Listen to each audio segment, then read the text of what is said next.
Action. नमस्कार मंडळी, मी doctor Sujit संदतीकर, अर्थात तुमचा सुजित सर. आज एक पुन्हा नवीन पॉडकास्ट घेऊन तुमच्या समोर आलेलो आहे. सगळ्यात प्रथम तुम्हाला सर्वांना हॅपी फ्रेंडशिप डे. मैत्री म्हणजे काय असते, तर मैत्री हा शब्द जरी छोटा असला ना तरी त्याच्यामध्ये काही वेळेला अख्खं आयुष्य सामावलेलं असतं. या मैत्रीमध्ये भांडणं आहेत, यश अपयश आहे, आनंद आणि दुःख देखील आहे आणि आयुष्यभर सोबत राहील असा विश्वास सुद्धा आहे. तर आज या फ्रेंडशिप डेच्या निमित्तानं आपण दोन युवा मित्रांना भेटणार आहे आणि अशीच एक मित्रांची धमाल जोडगोळी आपल्यासोबत इथं आलेली आहे. या मित्रांनी फक्त मैत्री जपली नाही, तर त्या मैत्रीला कला दिली, त्या मैत्रीला एक रंगमंच मिळवून दिला आणि त्याचं नाव दिलं प्रतिरंग. तर इचलकरंजीतील नाटक, पथनाट्य, शॉर्ट फिल्म्स, चित्रपट, व्यक्तिमत्व विकास आणि सामाजिक उपक्रमांमधून आपली स्वतःची वेगळी ओळख निर्माण करणारे आणि तसंच इचलकरंजीचं नाव आता दूर घेऊन जाणारी ही जोडी, अर्थात प्रतीक साठे आणि सारंग भांबुरे, म्हणजेच आपले प्रतिरंग. तर चला भेटूया या मित्रांच्या जोडीला. प्रतीक आणि सारंग आणि अनफिल्टर्ड गप्पा विथ सुजित सर मध्ये तुमचं खूप खूप स्वागत. आणि आज मला खरंच वाटलं की म्हणजे मैत्री दिन आहे, तर त्यानिमित्तानं जेव्हा मी विचार केला की हा पॉडकास्ट घ्यायचा, तुमची एकमेव जोडी होती की जी पहिली माझ्या डोळ्यासमोर आली. कारण तुम्हाला कॉलेज पासून जे ते बघायला लागलोय. फक्त मंडळी, म्हणजे आता हे जरी आमचे विद्यार्थी असले तरी यांची डेट मिळवायला या पॉडकास्ट साठी मला मात्र बऱ्यापैकी 6 ते 7 महिने गेलेत. तर हे अर्थात तुमचं काय म्हणू की आपण तुमचं यश आहे, तुमचं सक्सेस किंवा जे काही तुमची सतत कामं सुरू आहेत, तर ते दर्शवतं. आणि एक शिक्षक म्हणून अर्थातच माझ्यासाठी ते खूप एक महत्वाची गोष्ट आहे किंवा प्राऊड मोमेंट आहे असं मला वाटेल.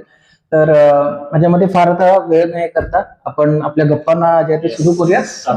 ओके, तर सगळ्यात पहिला मला प्रतीक आणि सारंग, तुम्ही हे सांगा की तुमची दोघांची भेट जी ती कशी झाली, कोणाला आठवतं का? पहिली भेट कशी होती? अगदीच आठवते. माझं शिक्षण 5वी ते 7वी बापूजी साळुंखे हायस्कूलमध्ये मी होतो. त्यानंतर 8वीला घरच्यांनी असं म्हणलं की व्यंकटराव हायस्कूलमध्ये यायला घालूया. आणि व्यंकटराव हायस्कूलमध्ये गेल्यानंतर माझा तिथे एक मला मित्र भेटला, अतुल चौगुले, ज्याची भेट मला व्यंकटराव हायस्कूलमध्ये स्कॉलरशिपला झाली होती. मागे पुढेच बसलो होतो आणि त्याच्याच ग्रुपमध्ये सारंग पण होता. आणि मग सारंग, अतुल, भावेश, अक्षय नेमिष्टे, तर अशीच वेगवेगळी सगळे आमची जी मित्र आहेत 8वी पासूनची. आशिष पडे जो माझा पहिलीपासून मित्र होता आणि तर त्यातलाच सारंग. आणि मग त्यावेळी आमची अशी 9-10 जणांची टीम होती की जी एकदम ऍक्टिव्ह होती व्यंकटराव हायस्कूलमध्ये. आणि व्यंकटराव हायस्कूलमध्ये असल्यापासूनच असं होतं की जी पडेल ती कामं आम्ही करायचो. बरोबर. म्हणजे क्रीडा महोत्सवाला हे आम्ही 7-8 जण कायम असणार, सगळं जे हे करणार. बरोबर. गॅदरिंग आलं आम्हीच असणार, काही प्रयोग करायचे आहेत आम्हीच असणार, कुठले बाहेरच्या स्पर्धेला जायचं आम्हीच असणार. बरोबर. आणि त्यामुळे असं होतं की आमची जी 9 जणांची टीम होती, तर त्यामध्ये आमची ही टीम कामगार मुलं, म्हणजे ही शाळेची कामगार आहेत. ओके. असं म्हणून आम्हाला ट्रीट करायचं. आणि तिथंच माझी आणि सारंगची घट्ट मैत्री होत गेली. ओके. एकमेकांचे विचार, एकमेकांचे सगळ्या गोष्टी आम्ही एक्सप्लोर करायला चालू केलं. म्हणजे आता ते एक्सप्लोर असं वाटतंय, तर तेही मजा असायची. बरोबर ना? बहुतेक तेच बाळकडू घेऊन तुम्ही डीकेटी मध्ये पुढे आलात, कारण तिथेही गॅदरिंग आणि हे म्हटलं की तुमच्याशिवाय पान हलायचं नाही असं होतं. तर तुला एखादं काही मग त्या रिलेटेड सांगायचं का? त्याच वेळी म्हणजे 8वीला आम्ही दोघं ऍक्च्युली पहिल्यांदा भेटलो. आणि मग त्यावेळेस आम्हाला म्हणजे असं काही नाही की आम्ही एकदम एक्स्ट्रा टॅलेंटेड होतो. माझ्यापेक्षा तर 100%च हुशार होता.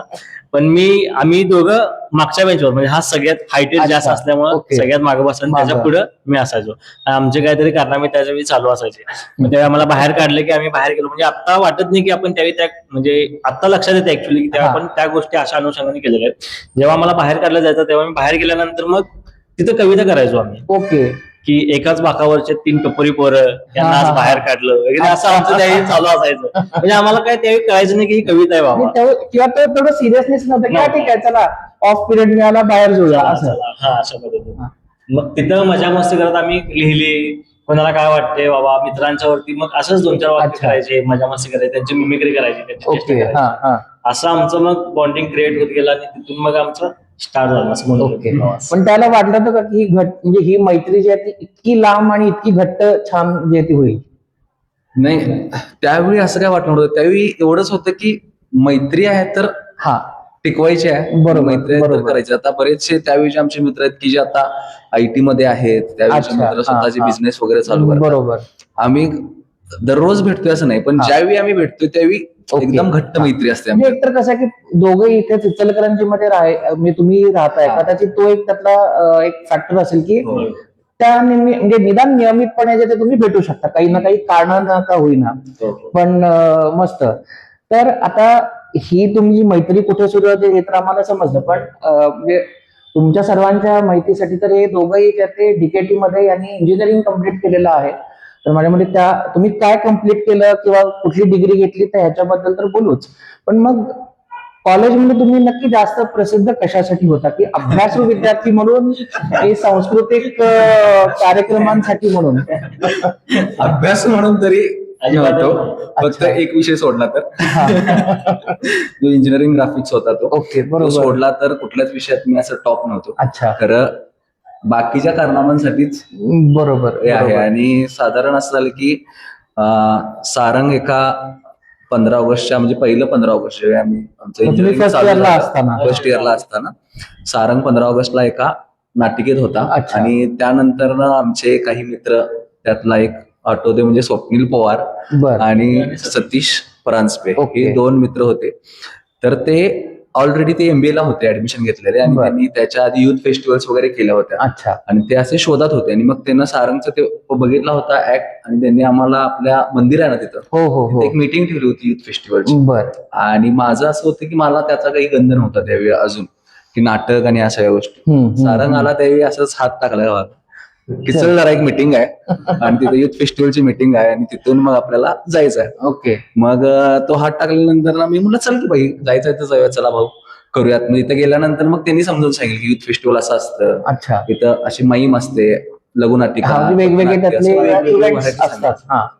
मग तिथं असं वाटलं हे काहीतरी मजा आहे, बर. तिथं हे करताना मजा वाटते, काहीतरी ऐकताना तरी मजा वाटते, करायला परत मजा येईल. मजा येईल. मग तिथून जे चालू झालं आणि मेन म्हणजे ते अभ्यास चालू नाहीये. अभ्यास नाही. सगळ्यात अभ्यास महत्त्वाचं नाही, म्हणजे अभ्यास अभ्यास नाहीये. आणि सारंगचं असं होतं की मी सारंगला बघितलं होतं ऑनस्टेज, कारण आधीपासून सारंग ऑनस्टेज असायचा. अच्छा. मी डान्स सोडला तर कशात नाही, पण सारंग मिमिक्री करणं, काय ना काहीतरी करत राहणं ह्यात असायचं. आणि मग ते मला पण ते कौतुकास्पद Yes. वाटायचं, त्यामुळे मला पण इंटरेस्ट निर्माण झाला. अच्छा. आणि त्यानंतरचा एक किस्सा आहे की जो तू सांगतोस की मी सांगू? नेमकं कुठला केस आला?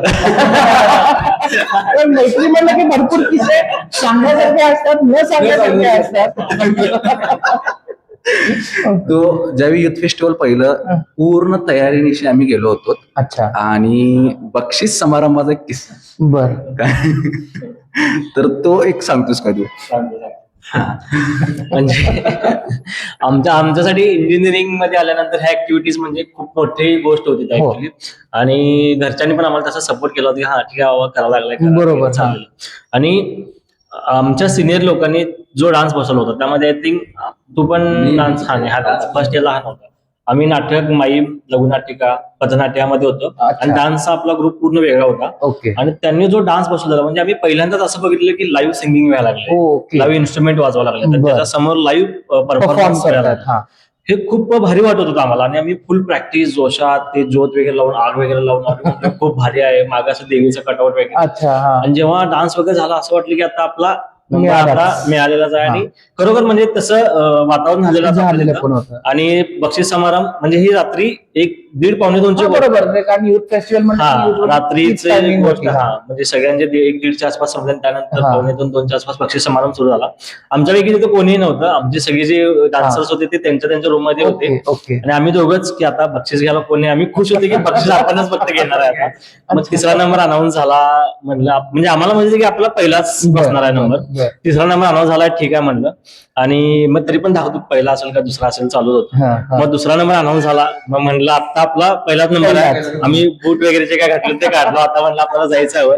आणि पहिला नंबर कुठल्या वेगळ्याच कॉलेजचा आला होता. अरे म्हणले पार्सलिटी केला म्हणले, असं काय करत नसते. मग आम्ही तिथे गेलो, आमच्या जे सिनियर लोक होते तिथे गेलो, मग सांगितलं पार्सलिटी केल्यात, आपला काय नंबर दिला नाही, काय नाही, असं केलं नाही. मग त्यांनी आम्हाला समजून सांगितलं की असं नाही, आपण कुठं कुठे चुकलो, काय काय प्रॉब्लेम आले. म्हणजे आम्हाला यातला काही गंजच नव्हतं की हे प्रॉब्लेम्स आहेत काय. आम्हाला ग्रँजर दिसलेलं, अशा पद्धतीने दिसलेलं, पण नाही, तिनेच आम्हाला समजावून सांगितलं की नाही, ऍक्च्युली आपण चुकलोय, आपण इथे निगेटिव्ह पॉईंट्स आहेत हे सगळं. त्यानंतर कळालं की नाही, आपण जेवढे एफर्ट्स करतो ते ऍक्च्युली जेव्हा ऑन दी स्पॉट आपण जेव्हा प्रेझेंट करणार आहे त्यावेळी पण आपले ते एफर्ट्स टिकलेले असायला पाहिजे, तिथे आपला प्रॉब्लेम होऊन चालणार नाही. येस, म्हणजे आजकाल आता ही आजची जे आता ही तुमची जनरेशन आहे, पण आता ही जी अगदी करंटचे जे विद्यार्थी आहेत ना, माझ्या मते हे खूप महत्वाचा आपण म्हणू की एक सल्ला आहे. पण ह्या विद्यार्थ्यांना सध्याच्या कुठेही नकार पचवायची जे ती शक्ती राहिलेली नाहीये. म्हणजे ठीक आहे, तुम्ही निदान फक्त म्हणजे शूज काढून खाली उभे राहिला की ओके आपण आता जाऊयात. माझ्या मते आत्ताची मुलं असं ती डायरेक्ट स्टेजवरती जाऊन त्यांनी धिंगाणा घातला असता की आम्हाला का दिलं नाही आणि हे कसं काय. तर म्हणजे मग एक म्हणजे ही तुमचं आणि जे तुम्ही जे सक्सेस बघताना किंवा एखाद्या वेळेला समजा अगदी अपयश जरी चुकून आलं तर ती पचवायची ताकद ती माझ्या मते कुठेतरी तिथून तुमची सुरुवात झालेली आहे. आणि त्यामुळे मग अगदी खूप यश जरी मिळालं तरी आपण हुरळून जात नाही. मस्त. तर हे आता तुम्ही डान्स सांगितले किंवा वेगवेगळ्या ऍक्टिव्हिटीज जे आता तुम्ही सांगितले आता युवा महोत्सवच्या वेळच्या, पण तुमचं ज्या नाव घेतलं जातं तर त्याच्यासोबत आणखीन एक नाव आहे ते म्हणजे मल्हार ग्रुप, बरोबर. तर मल्हार मध्ये तुम्ही ग्रुप डान्स केले असतील, नाटकं केली असतील, इव्हन तुम्ही आय थिंक मल्हारच्या थ्रू फॅशन शोज वगैरे पण कोऑर्डिनेट किंवा ते करायचे. तर त्यातली एखादी वेगळी आठवण कुठली आहे का? एकदम क्रेझी की म्हणजे काहीही केलंय आपण आणि पण तो डान्स असेल किंवा ते असेल तर सगळ्यांना आवडलं. आठवण म्हणजे त्याच्या खूप आहेत, खूप म्हणजे मल्हार ग्रुपमुळेच आम्ही ह्या क्षेत्रात आता ह्या लेवलला पोहोचल्यास बरोबर. कारण त्या ग्रुपमुळेच आम्हाला कल्चर कळालं, संस्कृती कळाली आपल्याला, तिथेच आम्हाला मॅनेजमेंट कळालं सगळ्या गोष्टी. म्हणजे आता आम्ही जे काय फिल्मचे वगैरे जे मॅनेजमेंट करतो ते ऍक्च्युली आमच्या तिथं बाळकडू झालं असं आम्ही तिथं म्हणू शकतो. कारण अख्खा ग्रुप सांभाळणं, सगळे इव्हेंट्स आपण ऑर्गनाईज करणं आणि वैयक्तिक लेवलला हे आम्हाला तिथंच शिकायला मिळालं. आणि किस्से तसे खूप आहेत, पण एकच प्रामुख्याने आठवते ते म्हणजे सोशलच होतं आपलं. आणि त्या वर्षी दुसरं वर्ष म्हणजे पहिल्या वर्षी आम्ही पहिला नंबर घेतलेला आणि आम्हाला हॅट्रिक करायचे होते काय पण करून. पण त्यावेळी काय झालं होतं, अचानक शेवटच्या 6-7 दिवसाआधीच, 9 दिवसाआधीच आमच्या एका मुलाचा इश्यू झाला. आणि तो डान्स होणार नाही आणि गायकाचा पण इश्यू झाला. त्यामुळे आम्हाला डान्स फॉर्मच चेंज करायला लागला 8 ते 10 दिवस आधी. मग त्यावेळी आम्ही तिथे पोतराज डान्स करणार होतो. दुसरं वर्ष होतं आणि पोतराज डान्स करणार होतो. आणि तिथं आम्ही लगेच तिथं जोगवा डान्स करायचं आम्ही ठरवलं आणि लिमिटेड टीम मध्ये. त्या 9 दिवसात पूर्ण परत सेटअप करणं, कॉस्ट्युम चेंज, सगळा सेटअप. आणि मयूर कुलकर्णी सर आमचे तेव्हा कोरिओग्राफर. खरंच आपण खूप आठवण येते त्यांची बऱ्याचदा. आणि ते सरांच्या बद्दल म्हणजे बोलेल तेवढं कमीच आहे, एवढं त्यांच्यामध्ये टॅलेंट आणि या सगळ्या गोष्टी होत्या. पण 9 दिवसामध्ये कॉलेज करत सगळं प्रॅक्टिस, म्हणजे आम्ही रात्री राहायला पण एक हॉल आणि अशा आम्ही तिथंच राहायचो, डबे वगैरे मागवायचो आणि फुल प्रॅक्टिस सगळा सेटअप करून आम्ही त्या दिवशी तिथं परफॉर्म केला आणि आमचा पहिला नंबर आला सोशलला. आणि मग तीसाठी हॅट्रिक तुमची आणि झाली. म्हणजे मी बऱ्याचदा तुमच्या हॉलवरती, कारण मला सर बोलायचे सर येऊन बघून जावा, त्यामुळे खूपदा मी तिथे तुमच्या आम्ही डान्स केला होता. आपण एंट्री शोलेची थीम वगैरे काय की गब्बर आणि या सगळ्यांच्या समोर ती बसंती नाचायला लागली आणि तुझी माझी एंट्री वगैरे असं आपण काहीतरी करत होतो. येस. तर आता हे सगळं झालं, पण तुमचं बी झालं, सगळं झालं, आणि त्यानंतर आता सगळीकडे तुमची नवीन ओळख, म्हणजे जशी तुमची मल्हारी आधीची ओळख होती, आता जी तुमची ओळख आहे ती म्हणजे प्रतिरंग, की जे मी अगदी सुरुवातीला पण बोललो. तर प्रतिरंग हे नाव अर्थात म्हणजे आता प्रतीक आणि सारंग हे घेऊन हे नाव आहे, दिस इज व्हेरी ऑब्विस. पण आणखी त्याच्या मागचं काही असं काही लॉजिक आहे का की प्रतिरंगच का? प्रतिरंग करत असताना म्हणजे आम्ही पत्र हे खूप म्हणजे माझ्या जवळचा एलिमेंट असतो. पत्र म्हणजे ह्याच्याही माझे पत्र लिहिताना आपण प्रति लिहितोय कुणाला लिहित असताना, तर आम्ही ऑडियन्सला, आमच्या रसिकांना किंवा आता आमचे क्लायंट्स असतील तर त्यांना असं म्हणणं आहे की आमचं की त्यांच्या आयुष्यामध्ये त्यांच्या बिझनेसमध्ये रंग भरायचं काम अरे वा, प्रतिरंग करतात. मस्त मस्त. तर असा आमचा त्यामागचा थॉट आहे. तेच कारण म्हणजे नुसतं प्रतिकारी सारंग तर आहेच, पण हा. हा त्याच्या मागचा एक खूप महत्वाचा अर्थ आपण म्हणू शकतो. तर हा प्रतिरंग मग सुरू करण्यामागचा तुमचा हेतू काय होता, किंवा अगदी तुम्ही हेतू- त्याची सुरुवात जेव्हा केली तर त्याच्यामध्ये तुम्हाला काही अडचणी अशा काही आल्यात का? अडचणी भरपूर आल्या. सगळ्यात पहिला म्हणजे स्वतःच्या मनाची एक अडचण असते की आपल्याला जॉब करायचा आहे, की हेच करायचं आहे. तर हे करत असताना त्यातून मी पटकन बाहेर पडलो बर. की नाही, मला एक गोष्ट अशी होती की कलाकार म्हणून जगत असताना आपल्या कलेचं पैशामध्ये रूपांतरित करता आलं पाहिजे, ओके. जर आपल्याला या समाजात राहायचं आहे तर. नाहीतर मग दुसरा ऑप्शन आहे, या समाज सोडून आपलं राहा. बरोबर. पण समाज सोडून राहायचं नव्हतंच आणि अजूनही राहायचं नाहीये. त्यामुळेच म्हटलं की याचं जे काय आहे तर त्याचं पैशामध्ये आउटपुट करता आलं पाहिजे. मग कॉलेजला असल्यापासूनच मग अँकरिंग असेल, डान्स कोरिओग्राफी असेल, बरोबर. या सगळ्या गोष्टी करत त्या गोष्टी करत आम्ही आलेलो आहे. अच्छा. मग ते करत असताना सगळ्यात पहिला असं झालं की कॉलेजच्याच ग्रुपचेच डान्स बसवत होतो. त्यानंतर ना त्याचे थोडे बहुत पैसे यायचे. मग असं करत फिल्म करणं, शॉर्ट फिल्म करणं, वेगवेगळ्या ठिकाणी जाऊन पथनाट्य बसवणं. आम्ही दोघांनी सुद्धा बऱ्याच ठिकाणी जाऊन, म्हणजे जवळजवळ असलेले, म्हणजे एसजीआय कॉलेज असेल किंवा डांगे कॉलेज असेल, हातकणंगलेचं कॉलेज असेल, कोल्हापूरचे काही कॉलेज, जयसिंगपूरचे, असे वेगवेगळ्या ठिकाणी स्कूल्समध्ये जाऊन आम्ही कोरिओग्राफी करायचो. त्यांचे ड्रामाज बसवायचो. ते करत असताना त्यांचे पण थोडे नंबर यायचे, मग ते सुद्धा खुश व्हायचे. मग हे करत असताना तिथून मजा येत झाली आम्हाला. मोस्टली आम्हाला मजा येत गेली की ते काम करताना मजा येत होती. आणि मग त्याचं थोडं कमर्शियलायझेशन करून बघूयात असं वाटलं. बऱ्याच वेळा असंही वाटलं की नाही, थांबूयात, नको करायला. तो आमचा हे झालं की ज्यावेळी आम्ही स्टुडिओ चालू करणार होतो त्यावेळी तशा खूप अशी एक घटना घडली की नको करायला स्टुडिओ चालू. ओके. त्यामध्ये सारंग खूप पॉझिटिव्ह होता, करायचंच आहे. आणि माझं असं होतं की थोडंसं थांबूयात, अजून एक्सपिरियन्स करूयात आणि मग चालू करूयात. पण सारंगचा तो जो त्यावेळीचा थॉट होता तो मला अजून पण चांगला वाटला की नाही, करायचं आहे तर करूयाच. मला असं ठरलं आणि मग चालू झालं. काही वेळेला अर्लियर द बेटर म्हणतो आपण, तर कारण तिथे मग तुमचे कॉम्पिटिटर्स आणखी जे आपले निर्माण होऊ शकतात. मग पटकन ती उडी घेतलेली आहे. आता रिस्क असते त्याच्यामध्ये, नाही असं नाही. आणि मुळात आता तुम्ही जे म्हणला की कॉम्पिटिटर्स, तर आमच्या दोघांचा असा थॉट आहे की आपला कॉम्पिटिटर कोण नाहीये. बरोबर. ह्याचं कारण काय, आपला कॉम्पिटिटर कोण आहे तर आपण स्वतः आहे. आमच्या आधीच्या कामापेक्षा आताचं काम हे अजून बेटर असलं पाहिजे. कारण आयुष्य खूप छोटं आहे. आपल्या एका आयुष्यात आपण किती फिल्म करणार आहोत, 5, 6, 10, 15, बरोबर, 20, त्याच्या पलीकडे काय नाही. तर आणि आता जर बघितलं तर मिलियन्स ऑफ सगळ्या गोष्टी आहेत. बरोबर. आणि एआय मुळे तर आणखी म्हणजे खूप सोपं झालंय. तुम्हाला फक्त प्रॉम्प्ट टाकले की कष्ट घ्यायची गरजच नाहीये. त्याच्यामुळे मजा आहे. तुझं काय हे होतं की प्रतिरंग म्हणजे म्हटलं की सुरू करायची तुझी इच्छा होती, मग तुझी त्याच्या मागचा त्याचा भावना काय होती? म्हणजे असं होतं की इंजिनिअरिंग नंतर माझं टेक्स्टाईलमध्ये जॉब आणि हे सगळं हैदराबादला कॅम्पस सिलेक्शन वगैरे झालेलंच. पण आधीपासूनच ठरवलेलं होतं की जॉब आपण करूच शकत नाही. म्हणजे माझा असा थॉट होता की कोणी आमचा दोघांचा पण, की रोज तेच काम आपण नाही करू शकत. अच्छा. नवीन काहीतरी पाहिजे, डोक्याला काहीतरी चालना पाहिजे, असं पाहिजे. आणि ते असेल तर मग ते कला क्षेत्रातच आपल्याला मिळू शकते. बरोबर. त्यामुळे असं ठरवलं होतं की आपण जॉब जरी लागला तरी 2 वर्ष करायचं, तिथून परत आपण ह्या क्षेत्रातच वळायचं. कारण एक कमर्शियल सेफ्टी आणि या सगळ्या दृष्टिकोन होतं. पण जाणवलं असं की इव्हन मी कॉपी रायटर पण जॉब पण करायला लागलो, पण जाणवलं असं की मला या क्षेत्रात जरी करत असलो तरी पण जॉब जर करत असलो तरी आपल्याला जे मनासारखं करायचं करता येत नाही. बरोबर. आपण म्हणजे आपल्या बॉस कोण आहे त्यांना जे काही दिलेलं आहे काम तेवढंच आपल्याला मोकळी किती राहत नाही. करेक्ट. मग त्यानंतर असं ठरवलं की नाही, आता आपण स्वतःच आपण जे काय असेल ते स्टार्ट करूया आणि त्याला कमर्शियल आपण त्याला वळण देऊया. अच्छा.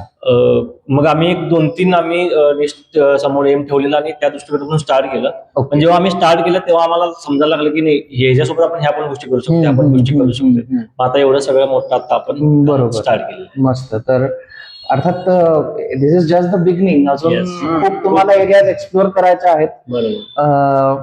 तर मग आता हे तुम्ही आता जे काही काम करत आहात तर त्या प्रतिरंगाची मग तुमची आजची जी काही धोरणं आहेत ती काय आहेत, आणि तुमचे फ्युचर प्लॅन्स, तर भविष्यामध्ये आणखी काय तुम्हाला म्हणजे करायची इच्छा आहे?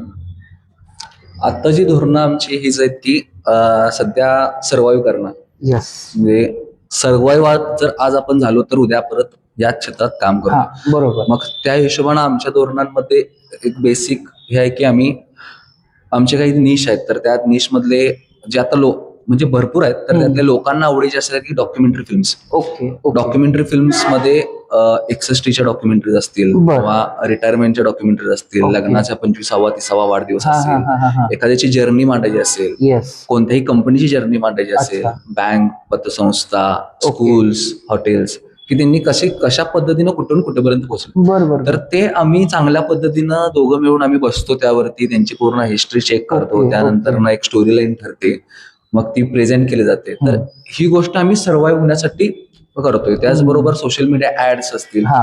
ते आपण social media ads as a content creator म्हणून अच्छा. त्यांना समोरच्याला तयार करणं. हा. म्हणजे बऱ्याच वेळा असं सांगतात की तुम्ही आमच्यापेक्षा चांगलं बोलताय, तुम्ही आमच्या ब्रँडसाठी बोला. ओके. हा हा हा हा. आम्ही बोलून जाऊ शकतोय आणि आम्ही त्यांच्याकडून ते पैसे सुद्धा घेऊ वसूल शकताय. करू शकतो. बरोबर. पण आमचं म्हणणं हे आहे की तिथं आल्यानंतर माणूस तुम्हाला बघणार आहे, तर तुमची फेस व्हॅल्यू क्रिएट करणं गरजेचं Exactly, आहे. बरोबर. आणि त्यामुळं त्या प्रोडक्टवरचा जो विश्वास आहे तो अजून दृढ होईल.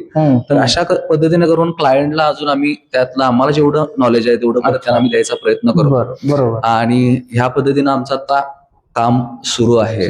आणि अजून जर भविष्यातले धोरणं म्हणलात तर आतापर्यंत आम्ही काही वर्कशॉप सुद्धा घेतलेले आहेत. आणि आम्हाला जे काही गोष्टी साठी अडचणी आल्या की जर फिल्म मेकिंग करायचंय तर तुम्हाला एक 2-3 वर्ष द्यायला पाहिजेत, आपला टाइम पिरियड दिला पाहिजे, त्याचबरोबर त्या मोठमोठ्या फीस दिल्या पाहिजेत, बजेट ह्या सगळ्या गोष्टी केल्या पाहिजेत. तर तिथं कुठंतरी ते कमी करता येते का असा आमचा प्रयत्न असणार आहे. आणि इथेच ज्यावेळी प्रतिरंग मध्ये मुलगा येईल किंवा मुलगी येईल, कोणी एक आर्टिस्ट येईल, तर त्याला फिल्म मेकिंगचे सगळे ऍस्पेक्ट सगळे त्यांना कळतील. म्हणजे रायटिंग पासून रिलीज पर्यंत, म्हणजे प्री प्रोडक्शन, पोस्ट प्रोडक्शनचे सगळ्या गोष्टी कळतील. आणि तो जवळपास 1.5-2 वर्षात इंडस्ट्री रेडी होईल, असं आम्हाला ते बनवायचं आहे भविष्यात त्या पद्धतीने. त्याचबरोबर अजून एक कसं आहे की आपण एक मिनी थिएटर केली आता. बरोबर. म्हणजे आमची कन्सेप्ट अशी होती की पुण्या मुंबईमध्ये आम्ही भरपूर वर्ष राहिलो होतो, तिथं नाटक वगैरे बघायला जायचो. तिथं अशा नाट्यगृह बघितलं की छोटे मिनी थिएटर, जिथं 50 लोकांची कॅपॅसिटी आहे, 100 लोकांची कॅपॅसिटी आहे, पण तिथे प्रयोग हाऊसफुल होते. म्हणजे 100 लोकांचे असतील तरी पण कोणतरी येते गोष्ट सांगण्यासाठी येते, कोण स्वतःची कविता सादर करण्यासाठी येते. आपल्या इथं तसा प्लॅटफॉर्म नाहीये. मग आपण काय करू शकतो असं आमचा थोडं. मग आम्ही स्वतःच प्रतिरंग स्टुडिओ आणि मिनी थिएटर मग स्टार्ट केली. कारण आता आपली पण एक 100 लोकांची कॅपॅसिटी असणारा मिनी थिएटर आहे. आणि कन्सेप्ट आपण अशी स्टार्ट केली की आता आपण ओव्हरऑल पुण्यानंतर म्हणजे माझ्या आतापर्यंत बघण्यात तरी सातारा, कोल्हापूर, सांगली जिल्ह्यात तरी असं कुठेच नाहीये. मग आपल्या इकडं रसिक तसे खूप आहेत किंवा प्रेक्षक खूप आहेत, त्यांना आवड अगदी म्हणजे आपल्याच्या ते पण बघतो की अगदी हॉल फुल झालेला असतो. करेक्ट. पण त्यांना स्टेज मिळत नाही आहे, त्यांना कसं करायचं माहिती नाही आहे. त्यासाठी म्हणले की आपण सुरुवात करूया, आपण त्यांना गाईडलाईन करू शकतो. मग कारण तिथं ज्या लेवलला शोज होतात त्या लेवल आपल्या इथं पण होऊ शकतात. तिथं ज्या लेवलला शोची निर्मिती होते, बरोबर, स्कूल मधून असेल, ग्रुप्स मधून असेल, तसं आपल्या इथं पण होऊ शकते. आपल्या इथं ऑडियन्स एवढा आहे, आपल्या इथं तेवढे कलाकार आहेत, पण ते कसं करायचं माहिती नाही, कुठं प्रेझेंट करायचं माहिती नाही. मग आपण ते सगळं करू शकतोय.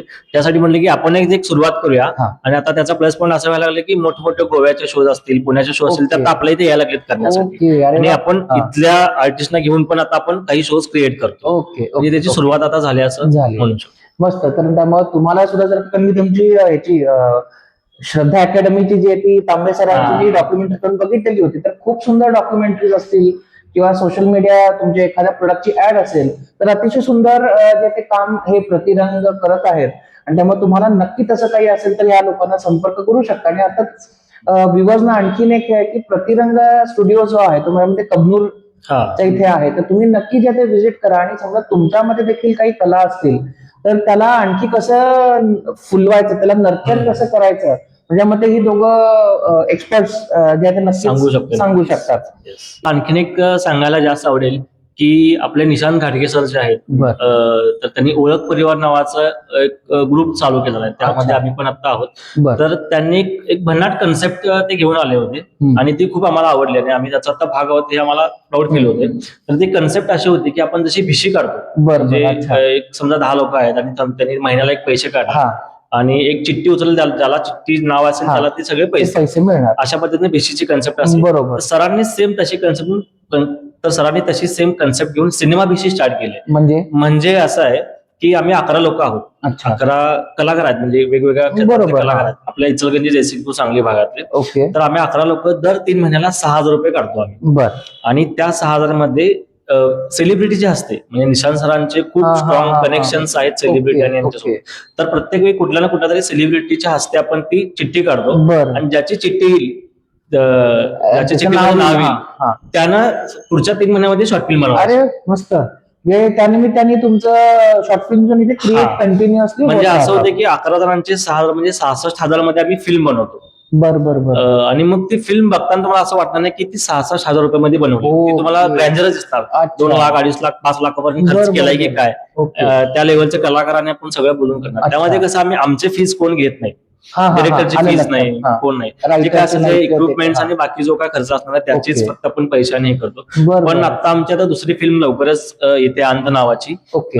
तर ती पण तुम्ही नक्कीच बघा. आणि त्या पुढच्या आता चिठ्ठी कोणाला लागते हे आता हा. आमच्यासाठी पण क्युरियस आहे, की सगळ्यांच्या मध्ये उत्सुकता असते की आता ओके. चिठ्ठी कोणाला हा, लागते आणि बरोबर. कोणाला फिल्म बनवायची. कारण तुमची काही वेळेला एखादी स्क्रिप्ट रेडी असेल की तुम्हाला Correct. ऍक्च्युअली स्क्रीनवर बघायची असते. बरं. आणि यात प्लस पॉईंट कसं आहे की पूर्ण सगळं आपणच करतो. म्हणजे जसं फिल्मचं हा. असतो त्यामध्ये अच्छा, अच्छा. जेव्हा चिठ्ठी लागेल, समजा आता ह्याला चिठ्ठी लागली, हा. तर हा ठरवणार की ह्याला त्यामध्ये कुठल्या पार्ट मध्ये काम करायचं, बर ऍज बर. ऍक्टर म्हणून करायचं, हा, हा, डिरेक्टर म्हणून हा, करायचं, हा. प्रोड्युसर. तो प्रोड्युसर असेल. आणि त्या फिल्मचा तो प्रोड्युसर. ओके. म्हणजे 66,000 ते त्याच्या मालकीत झाले आणि बरोबर. त्यानं 66,000 प्रोड्यूस पैसे घालून ते फिल्म केले. अच्छा, अच्छा. आणि बाकीचे को प्रोड्युसर्स. ओके. म्हणजे इंडस्ट्रीमध्ये कशा पद्धतीने काम चालतं हे काम आमचं एक मिनी आणि- सेशन हा. होऊ शकतो असं आपण. आणि तुम्हाला कसं की प्रत्येक आघाडीवरती काम करायला आणि शिकायला 100%. आणि आम्ही 11 जणच काम करणार, आम्हीच ऍक्टिंग करणार आहे त्यामध्ये, आम्हीच लिखाण करणार ओके आहे. ओके जर ओके. गरज असेल तर आपण बाहेरचं त्यामध्ये आर्टिस्ट आलं घेणार, लक्षात. अच्छा अच्छा. नाहीतर आपणच सगळं पूर्ण स्टोरी एडिटिंगचा पार्ट असेल तो सगळा बरं, आमच्या बरं. टीम मधूनच आम्ही तो करतो. मस्त मस्त. आणि त्याच्या आता एक आम्ही नटराजा नावाची फिल्म केली, त्या आता 1-2 ठिकाणी फेस्टिवलला सिलेक्शन पण झालं त्याचं. Okay okay. आणि आता प्रत्येकनंच डिरेक्ट केलेली अंत नावाची फिल्म आहे, हम्म. ती आता लवकरच त्याचा आम्ही एक शो करणार आहे. तर आपल्यापैकी रायटर्स कोण असतील हा. तर त्यांनी तर नक्कीच या. आणि जर तुम्हाला शॉर्ट फिल्म बघायची आवड असेल तर आमच्या ट्रस्टमध्ये राहा, आम्ही तुम्हाला सांगतो की त्याचे शो कुठे आहेत, काय आहेत, तर तुम्ही नक्कीच. नक्कीच जॉईन करू शकता. हो. आणि म्हणजे इव्हन आता आपण सगळेच जे ते मायबोली कट्ट्यावरती सुद्धा आहोत, तर त्याच्या अनुषंगाने सुद्धा जर का काही तुम्ही प्रोग्राम्स डिरेक्ट किंवा ज्याला आपण कन्सेप्ट हे म्हणतो, तर ते जरी केलं तरी आपल्याला जेव्हा आपण म्हणतो की इचलकरंजी गावातल्या लोकांना आपल्याला तुम्हाला चान्स द्यायचा आहे, तर माझ्या मते आज जे बघतायत तर तुमच्याकडे सुद्धा समजा काही जसं सारंग बोलला की स्क्रिप्ट आहे, किंवा तुम्हाला काही ऍक्टिंग म्हणा किंवा या रिलेटेड काही शिकायचं असेल किंवा काही सादर करायचं असेल, तर नक्कीच तुम्ही जे ते इथे जोडू शकता. नक्कीच म्हणजे हा. तुम्हाला कलाक्षेत्रात कुठलंही तुम्ही समजा काम करत असाल आणि त्यांना तुम्हाला एक स्टेजवरती एक त्याला शो मध्ये क्रिएट हा. करायचा आहे किंवा काहीतरी एक परफॉर्मन्स कसा करायचा, त्याच्यामध्ये काय कमी अधिक प्रमाणात तुम्हाला जर गरज भासणार असेल तर आमच्याकडे जे आहे तुम्हाला आम्ही सांगूच शकतो. पण आमच्याकडे समजा काही नसेल तर आम्ही तुम्हाला चांगले कनेक्ट देऊ शकतो. Yes, इंडस्ट्रीमध्ये yes. कनेक्ट तुम्हाला आम्ही देऊ शकतो नक्कीच. त्यामध्ये. तुम्ही पथनाट्य ते चित्रपट हा तसा म्हणजे एक मोठा पल्ला म्हणू आपण की Correct. गाठलेला आहे. आणि चित्रपट म्हणजे साधे सुधे नाही तर आपल्यापैकी बऱ्याच मराठी प्रेक्षकांना श्वास चित्रपट माहिती असेल, आणि त्याचे दिग्दर्शक अर्थात संदीप सावंत सर, तर त्यांचा जो नुकताच गेल्या वर्षी म्हणजे 2024 मध्ये 2024 चा तर जो चित्रपट होता की ह्या गोष्टीला नावच नाही, तर त्याचं मॅक्सिमम काम जे आहे तर प्रतीकाने सारंगनं केलेलं होतं. आणि मला त्याच्यात आणखी तुम्हाला कदाचित मला माहिती कधी आय डोंट नो, पण त्यातला माझा ना पीएचडीचा एक छोटा प्रोजेक्टचा पार्ट, ती जी मुलं तुम्ही घेतली होती कॅन्टीनच्या समोर, ओके तर तो माझा प्रोजेक्ट होता. कुठेतरी त्या ह्याच्यात सहभाग माझा थोडासा आहे, पण तो चित्रपट देखील खूप सुंदर होता. तर हा तुमचा प्रवास कसा झाला? त्याबद्दल सांगायचं म्हणजे इंटरेस्टिंग स्टोरी ऍक्च्युली ती. म्हणजे आम्ही दोघंच हरिपूरचं जे नदी आहे हा. तिथे एक दिवस गेलेलो संगमावरती की भविष्य आपलं कसं असेल काय असेल यावर आमची सगळी चर्चा झालेली, आणि आता पुढे कसं काय करायचं. यामध्ये आता तो स्पॉट फेमस होणार आहे हरिपूरचा. कारण असं पाहिजे होतं की एक शांत ठिकाणी राहायचं, आणि तिथं खूप भारी आहे, म्हणजे नावाडी त्याचं नाव घेऊन चाललेलं, Okay. असं खतरनाक ते नेचर असं ते हो. होतं तिथं. आणि तिथं आम्ही बसलेलो आणि आम्ही ठरवलं की आता बाबा मी NSD कसं मी आता एक्झाम मला द्यायची इच्छा होती खूप. अच्छा, मी NSD एक्झाम देतोय आणि इथलं काय असेल तो इथं हा स्टार्टअप करतो इचलकरंजीमध्ये. बरोबर. हा. आणि मी 3 वर्षानंतर परत येईन जेव्हा, म्हणजे असं झालं की आपलं सिलेक्शन होणारच आहे ह्या हा, कॉन्फिडन्सनच हा, आपण हा. आमचं सगळं प्लॅनिंग चाललेलं. येस. आणि असं ठरवलं की आता आपलं तिथं 3 वर्षानंतर परत येईल, आपल्याकडे NSDचा एक स्टॅम्प असेल, तोपर्यंत हा 3 वर्षामध्ये एक सेटअप लेवल केला असेल, बरोबर. पुढे आपण चांगला ग्रो करू शकतो. असं एक बेसिक आम्ही ठरवून ठेवलं आपण. असं आम्ही ठरवलो, गेलो आणि 1-2 आठवड्यातच आय थिंक कोविड अच्छा, म्हणजे 19 18-19ची गोष्ट आहे त्यावेळी. बरोबर. हा. 19ची गोष्ट आहे त्यावेळी. आणि तो मग इश्यू तसा झाला. 2020 जानेवारीच्या आसपासची गोष्ट आहे ती. मग आमचं सगळं जे काय काय ठरवलं ते सगळंच थांबलं. मग त्यानंतर NSDचा फॉर्म भरला आम्ही. म्हणजे मी फॉर्म भरून ठेवला होता NSD त्यावेळेस. म्हणजे national school of drama Delhi, म्हणजे जिथून सगळे मोठे बॉलिवूडचे जे आर्टिस्ट कलाकार आहेत मराठीतले ते सगळे तिथून पासआउट झाले. बरोबर. आणि तिथं जायची खूप इच्छा होती माझी. मग फॉर्म भरला आणि कोविड आला. मग परत सगळं ठप्प झालं. मग ते पूर्ण इयर जे काय असेल ते त्यामध्येच गेलं. 2021 मध्ये DKD मध्ये मला डायरेक्ट एकट्यांचा फोन आला. सचिन सूर्यवंशी सर म्हणून आहेत कोल्हापूरचे, की श्वासचे डिरेक्टर आहेत संदीप सावंत सर, ते तुला भेटायला येणार आहेत. मला कळेना की कोण मला का भेटायला लागलात, काय मला ते अंदाजच येणार, कसं मला तिथं पण नाव कसं पोहोचलं, काय मला अंदाजच येईना. मग परत सरांचा फोन आला की मी संदीप सावंत बोलतोय आणि इचलकरंजीमध्ये मी भेटायला येणार. मला अजून पण अंदाज येणार की काय कशा संदर्भात काय. ठीक आहे. आणि इतकी मोठी व्यक्ती की ऑस्करला नॉमिनेशन झालेली भारताकडूनची फिल्म आहे आणि ती आपल्याला भेटायला यायला लागते, ते पण काय कळत नव्हतं. मग आपल्या कॉलेजवरतीच आम्ही भेटलो त्यांना. मग त्यांनी सांगितलं की इथले जे लोकल आर्टिस्ट आहेत त्यांना मला भेटायचं आहे आणि तू त्यासाठी काय काय करू शकतो. मी म्हणलो नाही सर, म्हणलं आमचा ग्रुप वगैरे आहे आणि जे बाकीचे पण ग्रुपमध्ये जे माझे मित्र वगैरे आहेत त्यांना मी एकत्र उद्या एक ठिकाणी बोलवतो, तुम्ही आणि तुमचं जे काय असेल तर तुम्ही त्यावेळी सांगा. मग तिथं मी ऍक्च्युली तिथं जॉईन झालं. सरांनी मला विचारलं की तुला काय करण्यात इंटरेस्ट आहे. मी म्हटलं मला डिरेक्शन करण्यामध्ये जास्त इंटरेस्ट आहे. म्हणजे तेव्हा मला माहित नव्हतं की सर फिल्म करायला लागल्यात किंवा काय. मला वाटलं की जस्ट रिसर्च किंवा डॉक्युमेंटरी या संदर्भात त्या भागात काहीतरी करायला वगैरे आलेले. पण नंतर आमच्या भरपूर मिटिंग्स होत गेल्या. मग सर म्हणाले की तू जयसिंगपूरला ये, आपण थोडं डिस्कस करायचं. मी तिथे गेल्यानंतर मग सरांना सांगितलं की आपण एक फिल्म करतोय पायोस हॉस्पिटल जयसिंगपूरचं जे आहे, त्यांचे सतीश पाटील सरांनी मृत्यूस्पर्श नावाची एक कादंबरी लिहिली आहे आणि त्यावरती आपल्याला एक फिल्म बनवायची. त्याचं नाव वगैरे काय ठरलं नव्हतं. तिथून मग तो प्रवास सुरू झाला आणि 2021च्या डिसेंबरमध्ये शूटिंगची प्रोसेस आमची चालू होती आणि तेव्हाच मला मेल आला की माझं NSDच्या इंटरव्ह्यू साठी सिलेक्शन झालं. मग पूर्ण भारतातून आय थिंक पहिले जे काय असतील 1500-1200 त्यांचे इंटरव्ह्यू आणि त्यातून फक्त 26 मुलं तिथे सिलेक्ट करतात पूर्ण भारतातून.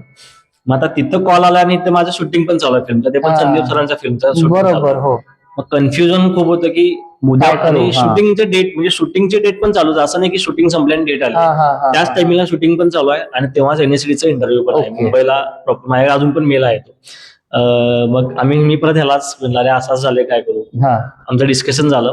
म्हणलं आता परत 3 वर्ष आपण एज्युकेशन ह्याच्यात घालण्यापेक्षा आपण कमर्शियल आणि एक्सपिरियन्स या दोन्ही अनुषंगाने आपण इथंच स्टार्ट करूया, कारण इतक्या मोठ्या माणसासोबत आपण आता शिकायला आपल्याला मिळणार. त्यामुळे कनेक्शन ह्या सगळ्या गोष्टी आपल्याला स्ट्रॉंग होऊ शकतील.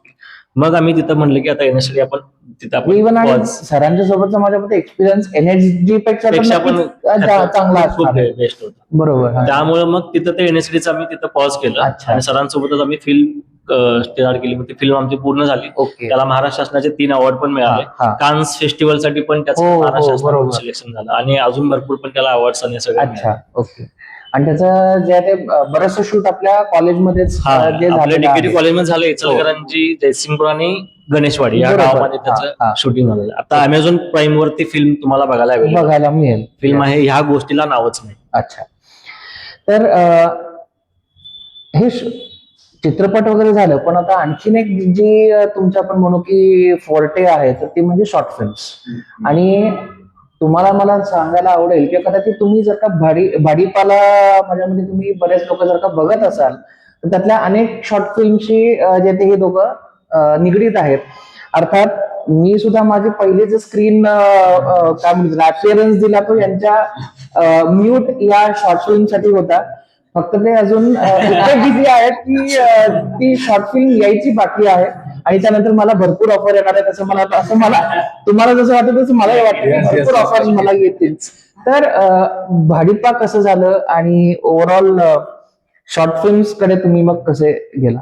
माझ्या मते पिक्चरच्या आधी तुमची शॉर्ट फिल्म कसं होतं ते म्हणजे एकूण नाही भाडी प्रवास तो. join व्हायच्या आधी एक आमची या हा. शूट झालं होतं, रिलीज झालं नव्हतं. ओके ओके ओके आणि ह्याची पण एक गमतशीर गोष्ट आहे. आमचा मित्र आहे अमेय रेटरेकर म्हणून, बर जो मी रेडिओला असताना रेडिओ जॉब इंटर्नशिप अच्छा, ओळखी हा. झाला होता. तो भारिपामध्ये आधी जॉब करत होता ओके आणि त्याचा असा कॉल आला की भारिपाची टीम इचलकरंजीमध्ये येणार आहे, त्यांना काही लोकेशन्स दाखवायचे. बर म्हणलो ठीक आहे, लोकेशन आपण दाखवू शकतो. बरोबर हो. मग कळालं की सारंग साठे आणि त्यांची सगळी टीम यायला लागली. मग अजून भारी वाटलं की ही लोक आपल्या इचलकरंजीमध्ये यायला लागले. मग असं ठरवलं की नाही, ह्यांच्यासोबत आपण काय पण काम करायचं, आपण Yes. ह्यांना आपलं जे काय असेल ते 100% यांना आपण चांगलं देऊया या देऊ. प्रोजेक्टसाठी जे काय असेल. बरोबर हा. मग आपण त्यांना आम्ही नदीच्या इथंच आम्ही त्यांना भेटलो आणि ओळखच आमच्या असेच करून दिलं की हा प्रतीक साठे, मी सारंग भांबरे, हा प्रतीक साठे, सारंग साठे. अरे भारी. म्हणजे आम्ही सारंग साठे आहोत. हा येस येस येस. म्हणजे तो त्यासाठी पण एकदम ते मजेशीर होते की सारंग साठे आपल्याला भेटायला आणि गाडी पण तशीच आहे हा, माझ्यामध्ये सेम. जास्त होते. ते एक प्रकारे सारंग साठेला भेटायला आले. ओ असं ते अच्छा झालं. अच्छा अच्छा आणि त्यानंतर त्यांना जे अपेक्षित लोकेशन्स होते ते आम्ही पूर्ण त्यांना सगळी दाखवली आणि त्यांना ती खूप आवडली. म्हणून त्यांना आपलं जे काम आहे जे काय असेल ते त्यांना खूप आवडलं आणि त्यांनी मग ठरवलं की आपण आता इथंच शूट करायचं जे काय ओके असेल. बरोबर. मग त्यावेळेस बेरोजगार नावाची बेरोजगार, हो. जी वेबसिरीज होती ती आपण इचलकरंजी आणि शिवराकोली या गावामध्ये बरोबर. shoot केली. आणि इव्हन एक काहीतरी चिन्मय सुमित आहेत त्यांच्यासोबत पण हा, त्यांच्यासोबत पण आपण शूट केलेला आहे त्याबद्दल. येस मिसळ नावाची एक शॉर्ट फिल्म हा, आहे. तर आमचा एक मित्र आहे शुभम बोरुटे म्हणून, तो बरं. NID ला शिकायला ओके. होता. तो आता पास आउट झालेला आहे, अच्छा. ग्रॅज्युएट झाला. हा. त्याची ग्रॅज्युएशन फिल्म होती ती. ओके अच्छा आणि मग आधी आम्ही एकत्र काम केल्यामुळे त्याला असं होतं की ह्या सगळ्या गोष्टी इचलकरंजीत होऊ शकतात हा, चांगल्या बरोबर, पद्धतीने. हो. तर त्याचं पूर्ण प्रोडक्शनचं वगैरे जे काही जबाबदारी होती ती ओके. आमच्यावरती होती. येस. मग आणि ती मग रिलीज झाली त्याच- शॉर्ट फिल्म. रिलीज अजून नाही झाली, बरं, बरं, बरं. आता फेस्टिवलला फिरतीये. ओके अच्छा हा, अच्छा. फेस्टिवलला पण फिरते. भाडीपाचे मात्र तुम्ही युट्यूब वरती बेरोजगार असेल किंवा बाकीचे जे काही आहेत. भाषण नावाची एक शॉर्ट बरं. फिल्म आहे. फुल पॉवर नावाची आताच एक ओके. वेब सिरीज झाली. अच्छा अच्छा अच्छा. हा. आणि माझ्या मते इव्हन ते लोक जेव्हा इथे आले होते तर त्यांचा एक खाण्याचा एपिसोड त्यांचा जो तो हो. फूड ब्लॉग आहे तर तो पण माझ्या मते भाडुपाचा. भाडुपाचा तो शूट केलेला होता. तर म्हणजे मी खरंच मगाशी सुरुवातीला म्हटलं ना की इचलकरंजीचं नाव हे दोघं खूप छान प्रकारे जे ते वेगवेगळ्या गावांमध्ये वेगवेगळ्या स्तरावरती जे ते पोहोचवत आहेत आणि खरंच मोठी गोष्ट आहे. पण ह्या मोठ्या कलाकारांसोबत काम करताना कशी म्हणजे मजा आली, एखादा गमतीशीर प्रसंग, एखादा आठवणीत राहिलेला प्रसंग असं काही आहे का दोघांचाही? म्हणजे तुम्ही दोघांचं का नाही आम्हाला ऐकायला आवडणार किंवा त्यांची एखादी मिमिक्री, कारण तू मिमिक्री करतोस तू मगाशी बोललास, त्यांची मिमिक्री काय करता येऊ शकेल का? आणि माझ्या मध्ये आपल्या सगळ्या व्ह्युअर्सना म्हणजे सारंग साठे तर आहेत पण साई तामणकर बद्दल जास्त ऐकायला आवडेल असं मला वाटतंय. त्याबद्दल एक किस्सा सांगतो. म्हणजे बेरोजगारचीच सिरीज चालू होतं शूट आणि हा. त्यामध्ये ऍक्टिवा गाडी लागणार होती हा. आणि कंटिन्युटी मधली गाडी होती. कंटिन्युटी म्हणजे ओके. माहित असेल सगळ्यांना की एका सीन मध्ये आपण जर एक वस्तू वापरलो असेल हा, आणि हा, ती हा. वस्तू जर पुढच्या सीन मध्ये पण लागणार असेल तर ती आहे अशी आपल्याला युज करायला लागते. ओके ओके त्याला वेगळ्या पद्धतीने किंवा आता मी बोलतो तर माझा हात असा आहे आणि मला पुढच्या सीनला तुमच्यासोबत बोलताना पण दुसऱ्या कॅमेरा अँगलला पण मला हो, हात हो. असाच ठेवायला ओके, पाहिजे. ओके. तरी माझी ऍक्शन कंटिन्युटी झाली. बर तर बर. त्यामध्ये गाडीची जी कंटिन्यू होती ऍक्टिवा गाडीची तर ती अच्छा. थोडं पुण्यामध्ये शूट झालं होतं आणि थोडं इचलकरंजीमध्ये शूट झालं होतं. तर पुण्यावरनं टू व्हीलर आणणं काय पॉसिबल बरोबर आहे. हो. आणि जी माझी गाडी होती ती त्या गाडीला सिमिलर गाडी होती. अच्छा. मग आपण काय केलं त्या गाडीचा नंबर प्लेट म्हणजे माझ्या हा, गाडीचा हा, तो हा. सिमिलर केला आणि पुढे जसं पार्किंग आणि तशी सेम गाडी आपण बनवली बरोबर हो. आणि ती गाडी आपण आपल्या शूटमध्ये इथे युज use केली.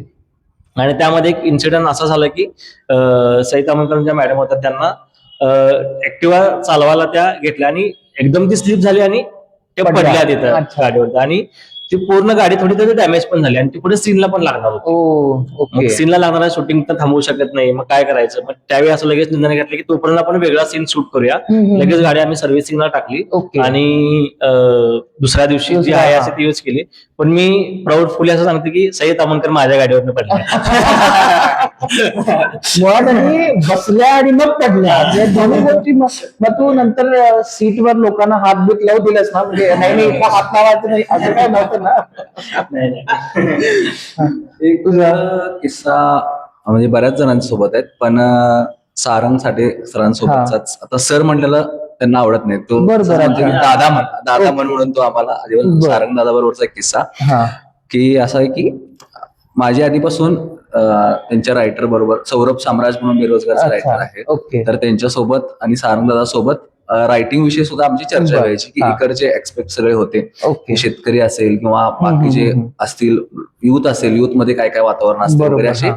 बऱ्याच गोष्टी होत्या. आणि मग त्यानंतर एक सीन लिहून झाल्यानंतर आम्ही उद्याच्या दिवशीचं सगळे आम्ही डिस्कशन चालू होतं. म्हणजे त्याची एक सवय होती जी अत्यंत चांगली सवय आहे, जी आम्हाला सुद्धा इम्प्रूव्ह होण्यासाठी खूप मदत झाली त्याची, की उद्याचं जे काही शेड्यूल आहे शेड्यूल आहे. ते आदल्या दिवशी तो सगळ्या हेड्स बरोबर, म्हणजे बरोबर, कॉस्ट्युम बरोबर. डिपार्टमेंटचा हेड असेल, ओके. त्याचबरोबर आर्ट डिपार्टमेंटचा हेड, अच्छा. प्रोडक्शन हेड, तर सगळ्या हेड सोबत तो चर्चा करायचा. बरोबर. उद्या हे होणार आहे, उद्या हे होणार आहे, उद्या हे तुमचं रेडी आहे का, तुमचं रेडी आहे का, तुमचं रेडी आहे का. आणि खूप असं ऍक्टिव्ह, म्हणजे नेहमी त्याला जर तुम्ही बघितला सारंगदादाला तर कायम असं ऍक्टिव्ह असणार तो. असं कधीच असं डल असं का बरे बाबा बसलोय मी असं हा, नाही, बरोबर. कायम ऍक्टिव्ह, काही ना काहीतरी त्या डोक्यात चालू आहे. आणि मग असा झाला होता किस्सा की एक सीन लिहून झाला होता, मी तो सीन वाचला. सीन वाचल्यानंतर म्हणलं की असं असं मला ह्या सीन मध्ये थोडस चुकीचं असं एक वाटतंय. आणि मग मी ते सौरभ दादाला सांगितलं, सौरभ दादा हे असं असं मला जरा चुकीचं वाटतंय. सौरभ दादा म्हणे आता सईला गेले रे स्क्रिप्ट, सईनं वाचले पण असेल आणि मग सई जरा चिडू शकते अच्छा. जर तिला स्क्रिप्ट चेंज आवडलं, झालेलं हा. आवडलं नाही तर. ऑलरेडी असं होतं की सारखं सारखं चेंजेस त्याच्यापर्यंत हा. ओके. अच्छा. मग ते किती चेंजेस करणार, कारण आर्टिस्ट म्हटल्यानंतर ते सगळ्या बरोबर आहे गोष्टी की, yes, असते. yes. पण मग नाही रे मला काहीतरी खटका लागले. मग तेवढ्याच मग सारंगदा दिसला, मी डायरेक्ट सारंगदादाकडे गेलो. ऍक्च्युअली ते इथिकली चुकीचं होतं, हा, डायरेक्ट सारंगला जाऊन बरोबर, बरोबर. सारंगदादा मला असं असं वाटतं की इथं जर ही हॉटेलमध्ये गेल्यावर अशी जर डील केली तर ती हॉटेलवाल्यासाठी विन विन सिच्युएशन ठरेल. आणि तिथं हॉटेल मालक आहे तो हिरो होणार आहे त्या सिच्युएशनचा. तर मला असं वाटतं की ही सईनं इथं असं असं बोलायला पाहिजे, ओके. जेणेकरून सई विन विन सिच्युएशन मध्ये जाईल ओ, अच्छा. आणि त्याचा हॉटेलवाल्याला पण नफा होईल आणि त्या सीनचा हिरो सई होईल. मग सारंग म्हणला हा बरोबर आहे, बरोबर आहे, सौरभ तेवढं चेंजेस करून टाका.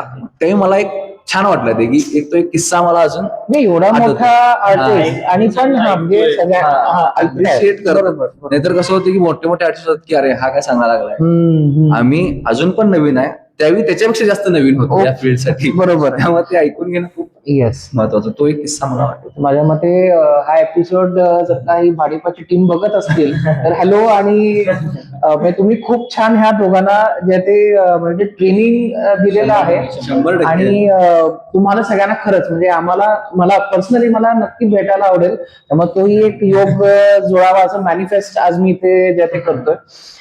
नुकतंच तू MA योगशास्त्र जे ते पूर्ण केलेलं आहे सारंग. त्याचसोबत तुझे बरेचसे आम्ही सध्या चैतन्य सोबत वर्कआउटचे व्हिडिओज वगैरे बघतोय. तर हे मधनच कुठून आलं की योगा फिटनेस हे ह्याच्या मागची प्रेरणा काय? प्रेरणा आता हे कारण प्रेरणा म्हणण्यापेक्षा मी आधी सांगतो की हे दोघं मोस्ट एलिजिबल बॅचलर्स आहेत जे मला आतापर्यंत माहिती आहे. तर त्याच्यासाठी मग हे करताय का तुम्ही? To end your bachelorship. मुळात कोणतीही गोष्ट आमची असते की स्वतःसाठी पहिला करा. म्हणजे मगाशी पण सांगितलं की आम्ही स्वतःला आनंद झाला पाहिजे, बरोबर, छान वाटलं पाहिजे. तर ते छान वाटण्यासाठी केलं होतं. आणि मध्यंतरी माझे एक न्यूरल नॉईस नावाची शॉर्ट फिल्म ज्यात सारंगनं काम केलेलं आहे, बघितली. त्याला अवॉर्ड सुद्धा बेस्ट ऍक्टरचा मिळालेला आहे. अच्छा. तर त्यात पण म्हणजे माझं म्हणणं हे आहे की तुमचं मन आणि मेंदू जर चांगला राहायचा असेल तर तुमचे न्यूरॉन्स जर स्ट्रॉंग व्हायचे असेल तर व्यायाम करणं गरजेचं आहे. बरोबर. आणि पुढे जाऊन भविष्यामध्ये आता आपल्याला स्टुडिओ सांगितलं, मिनी थिएटर वगैरे आहे. मिनी थिएटरमध्ये आमच्या वेगवेगळ्या ऍक्टिव्हिटीज करायच्या. एक्झॅक्टली. मग आम्ही स्वतः आधीपासून योगा आणि अशा गोष्टी करायचोच, पण त्याला एक काहीतरी चांगलं पाहिजे आणि एक मास्टर सुद्धा सारंगला घ्यायचं होतं. तर मग ते योग मध्ये घेऊयात असं त्याला वाटलं. कारण मी सायकोलॉजी सुद्धा अभ्यास यासाठी केला होता की ज्यावेळी लिहायला चालू करेन, लिहायला चालू असतं त्यावेळी वेगवेगळे कॅरेक्टरायझेशन्स मला त्यातून मिळतील. कॅरेक्टर्स कसे कसे असतात, काय असतात, त्यांचे कशा पद्धतीनं त्यातून बाहेर पडू शकतात, काय काय होऊ शकतं. तर ते वेगवेगळ्या गोष्टी मला अभ्यास करायच्या होत्या. त्यासाठीच मी सायकोलॉजीचा स्टडी केला. आणि त्यानंतर मग मन मेंदू वर्कशॉपचे सुद्धा त्यातूनच उत्पत्ती झाली.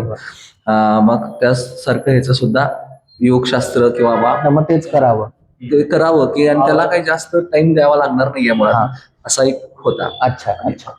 स्वतःला सुद्धा त्याचा फायदा व्हावा व्हावा. आणि इतरांनाही व्हावा असे एक होतं. आपण न्यूरल नॉईज बद्दल जे ते बोललो, तर एकूण तुमच्यातली जी काही वेगवेगळे कॅरेक्टर्स असतात, तर ते साधारण हे ठीक आहे, डायरेक्टर ज्यांचे आहेत पिक्चरचे, कारण त्यांचं ऑलरेडी ते सगळं लिहिलेलं असतं. पण तुम्ही जेव्हा एखादी शॉर्ट फिल्म करता, तर त्याचं एकूण बजेट कमी असतं, बरोबर? तर त्यातले जे कॅरेक्टर्स आहेत, तर ते तुम्ही कसे डिझाईन करता, किंवा त्यामागची तुमची तयारी कशी असते, किंवा आता समजा तुम्हाला वेगवेगळ्या लोकेशनचे पात्र घ्यायची आहेत, तर त्यांच्या तोंडून त्या लहजा किंवा त्या भागातला असला पाहिजे, त्यानुसार त्यांचे शब्द असले पाहिजेत. तर ह्याची तुमची ज्याला आपण प्री प्रोडक्शन म्हणतो, तर ती बरोबर. तुमची तयारी कशी करता तुम्ही? त्यावरती कसं आहे, म्हणजे सगळ्यात पहिला सुरुवातीला असते कन्सेप्ट असते, हा, की कन्सेप्ट काय असणार आहे आता. तर ह्या कन्सेप्ट नंतर मग त्याचं स्टोरी रायटिंग होणार, की अशा अशा पद्धतीची गोष्ट आहे. हम्म. मग तिथं ही गोष्ट कुठं घडते, का घडते, या सगळ्या त्याला आपण WS क्वेश्चन जसं म्हणतो, ते जेव्हा आपण विचारल्यानंतर मग त्याची सगळी उत्तरं अच्छा. मिळायला चालू होतं. बरोबर. हा. मग तो ऍक्टर असेल, ऍक्ट्रेस असेल किंवा कॅरेक्टर असेल, हा. तो कशा लुकचा असायला पाहिजे, ओके. त्याचं बोलीभाषा कुठली असायला पाहिजे, म्हणजे तो दुसऱ्या भागातून त्या भागात आलाय काय, किंवा त्याच भागात वाढलाय काय. मग ओके. वाढला असेल तर तो त्याची हालचाल कशी असेल, हा, हा, मग हा. इथपासून आपला स्टडी चालू होतं. जसं प्रत्येक म्हणला की त्याचं सायकोलॉजी आणि या हा. सगळ्या गोष्टी चालू आहेत. तर त्याचा त्यावेळेस खूप फायदा होतो, कारण ओके. आमचं ऑब्झर्वेशन खूप असतं, की कोण कसं बसतंय, कोणाला कुठली सवय आहे, ते आपण कुठेतरी इन करू शकतो अच्छा. त्या गोष्टीमध्ये. मग शॉर्ट फिल्म मध्ये कशा प्रकारे इन करू शकतो, फिल्म मध्ये असेल, किंवा कॅरेक्टर डेव्हलपमेंट मध्ये त्याचा काय फायदा होतोय.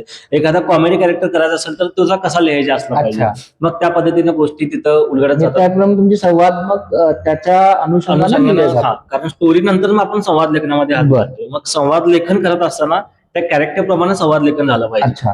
किंवा मला वाटतं म्हणून तसं नाही, तर त्या कॅरेक्टरला काय हा, वाटतं हा. हे इम्पॉर्टंट आहे. बरोबर. त्या सिच्युएशन मध्ये त्या कॅरेक्टर कसं वागेल, त्या कॅरेक्टर कसं बोलेल, येस. ते स्मार्ट आहे का साधं भोळा आहे, शहरात आले का गावातलंच आहे. ओके. त्या पद्धतीनं त्याची विचारसरणीनुसार त्याचं संवाद लेखन ओके. तिथं होणार. आणि त्यानंतर मग पुढे डिरेक्शनचा पार्ट, मग प्रोडक्शन, मग फायनल आउटपुट. बरोबर. त्यात पण माझ्या मी ज्यावेळी संवाद लेखन किंवा घेतोय, किंवा दोघांची आमची तशीच मुळात पद्धत हीच आहे, की संवाद लेखन हे पहिला 90% आमचं लॉक होत आहे. बरं. जे 100% जे लॉक असते ते आर्टिस्ट जो असतो, तर हा. त्या प्रत्येक आर्टिस्ट एक मीटर असते बघा. हम्म. की समजा तुम्ही आपलं ज्यावेळी खाली बोलणं आता चालू एखादा होतं, आपल्याला हा. सगळ्यांना एखादा डेमो हो. देऊनच सांगते, म्हणजे मीटर ओके. म्हणजे नक्की काय? हा, मीटर म्हणजे कसं आहे, की आता समजा एखादं कोणतं पण आता हे कुणाचं आहे, हे आमचं दुसरं नाही आहे ना. नाही तुमचं हा. नाहीये. ओके. आता तुम्ही इथं काय लिहिलेलं आहे, की कोणत्या गायक गायकीमुळे कोणत्या गायक गायकीमुळे गाणं सुरू केलं. हा. हा. आता आता हे तुमचं मीटर झालंय, तुम्ही लिहिलंय बरोबर. कोणत्या गायक गायकीमुळे गाणं सुरू केलं. कोण असं पण वाचू शकते, की कोणत्या गायक गायकीमुळं गाणं सुरू केलं. माझा पॉज वेगळीकडे येऊ शकतो, बरोबर. किंवा कोणाला असं असते, कोणाला क्रियापद म्हणून वाटतात, तर ते तसं म्हणतात, की कोणत्या गायक गायकीमुळे गाणं सुरू केलं होतं. अच्छा. कुणाचा तो तशा पद्धतीची स्टाईल असते, कोणत्या आर्टिस्टची. तर आर्टिस्ट त्याची स्टाईल न समजा बदलला तरी डिरेक्टरला त्याचा तो भाव महत्वाचा असतो, बरोबर. आणि ज्यावेळी आर्टिस्ट एखादा शब्दात अडकायला चालू होतो, म्हणजे आमचं ऑब्झर्वेशन तसं आहे, की शब्दात अडकायला चालू होते, त्याच्या मीटरच्या बाहेर ते गेलं, तर मग त्याच्याकडून ते इमोशन्स तितक्या तगड्या लेवलला येत नाही, असं नाही. मग त्यासाठी त्याला ते मीटर मध्ये बसवणं खूप गरजेचं आहे. ओके.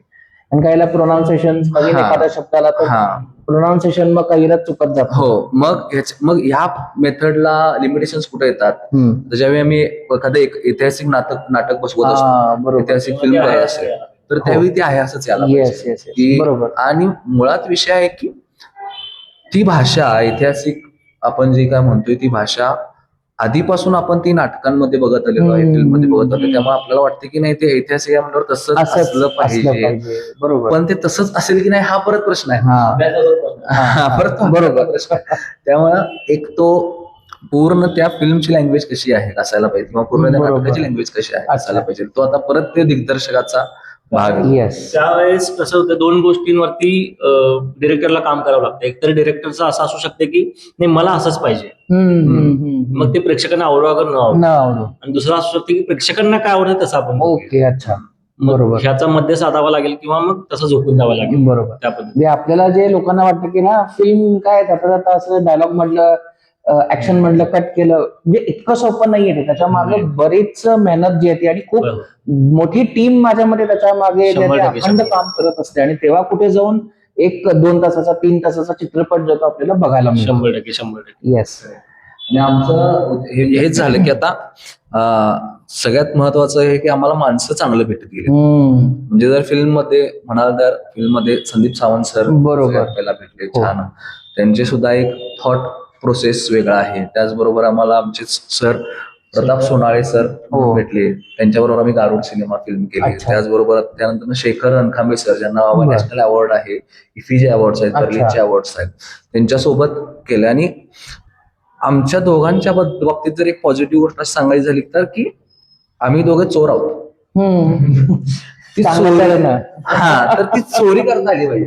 मग ती चोरी कशाची करायची, तर बऱ्याच वेळा ना की बऱ्याच ठिकाणी आम्ही असिस्टंट डिरेक्टर 4-5 असतात. अच्छा. तर आमचा स्वभाव काय आहे की ते डिरेक्टर सर कोणत्या पद्धतीने विचार करतात, त्यांनी या सीनला घेऊन कसा विचार केलाय, त्यांच्या दृष्टिकोनातनं काय होतं. बरोबर. तर मी तर शेखर सरांना इतकं पिडलंय की मग हे असंच का होतं, तसंच का होतं. मग त्यातून ते गप्पा मारत मारत मारत ते खूप सारं नॉलेज मिळतं. आणि संदीप सरांचं झालं तर संदीप सर पण सेम, की करत असताना खूप सारे सांगायचे की असं काय तसं काय, त्यामुळे ही गोष्ट अशी आहे, त्यामुळे ती गोष्ट अशी आहे. त्यामुळे ते थॉट्स आपल्यापर्यंत ते घेणं, मग ते फिल्टर आउट करणं, मग त्यात अजून आपलं काय असेल ते. बरोबर. पण आता तुम्ही आता ह्या गोष्टी केलं की तुम्ही त्यांच्याकडनं शिकताय, पण माझ्याकडे तुमची ओरिजिनॅलिटी पण त्याच्यात कुठेतरी दिसते. ती महत्वाची आहे. ती महत्वाची. ती ओरिजिनॅलिटी बद्दल जर सांगायचं झालं तर आमच्याकडे पैसे नसायचे, त्याच्यामुळे आमच्यात जे आहे ते ओरिजिनल आलेलं आहे. जुगाड किंवा पण ते असं वाटू नये की बाबा मी काहीतरी इथं ऍडजस्टमेंट केलेली आहे. मग आपल्या परत स्कूलमधून चालू होते, कॉलेजमध्ये चालू होते. बरोबर. म्हणजे वेगवेगळे मोठमोठे पथनाट्य वगैरे जर करायचे असतील किंवा नाटक करायचे असतील तर त्यांची फीस द्यावी लागायची स्क्रिप्टचे. आमचे स्क्रिप्टचे 500 रुपये सुद्धा द्यायला आमच्याकडे नसायचे. बरोबर. आम्ही सायकलवरून पण यायचो आणि घरात मुळात सांगायचं नव्हतं की आम्हाला पैसे पाहिजे आणि या गोष्टीसाठी पाहिजे नाही. आता 1 वर्ष तरी मी माहित पण नाही मला की आम्ही घरात मी वेगवेगळ्या स्पर्धा करायचो. तर जवळपास 30-32 स्पर्धा मी जिंकलेल्या, सगळ्या ट्रॉफीज वगैरे ज्या आहेत त्या सगळ्या बाहेरच म्हणजे एकतर सारंगकडे किंवा आणि आमचे कोण मित्र आहेत त्यांच्याकडे. तर अशा गोष्टी होत होत्या. तर तिथूनच म्हणजे कसं झालं की सगळंच आम्ही करायला लागलो, सगळ्याच गोष्टी. म्हणजे लिखाण पण आपणच, कारण प्रत्येक आम्ही पैसे कोणाला देणार, त्यामुळे लिखाण पण आपणच करूया. कारण एक आम्हाला भीती नव्हती की चुकलं तरी ते आपलंच असणार आहे. बरोबर. त्यामुळे काय टेन्शन नव्हतं. शेवटी if you are making a mistake you should own your own mistake. Correct. हे त्याच्यातून मोठं आहे. आणि पण त्यामुळे काय झालं की आता हे मल्टी स्किल जे म्हणतो आपण, तर ते माझ्यामध्ये तुम्ही आता झालेला आहात.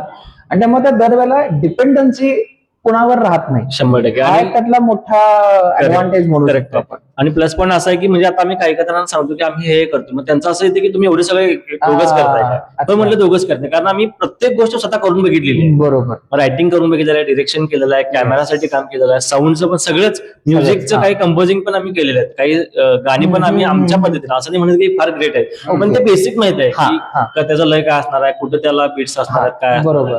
त्यामुळे ते सगळ्या गोष्टीतून गेल्यामुळे आहे ना, आता आपण ती सगळीच आपण हँडल करू शकतो. बरोबर.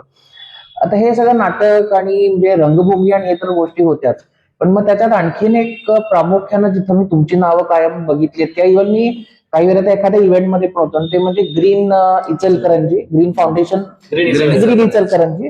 आणि दुसरं म्हणजे 2 वर्षांपूर्वी तुम्ही मॉडर्न हायस्कूल मध्ये जे व्यक्तिमत्व विकास शिबिर घेतलं होतं, तर ते तर एकदम मग तिकडे ह्या 2 प्रकल्पांशी तुम्ही कसे जोडले गेला?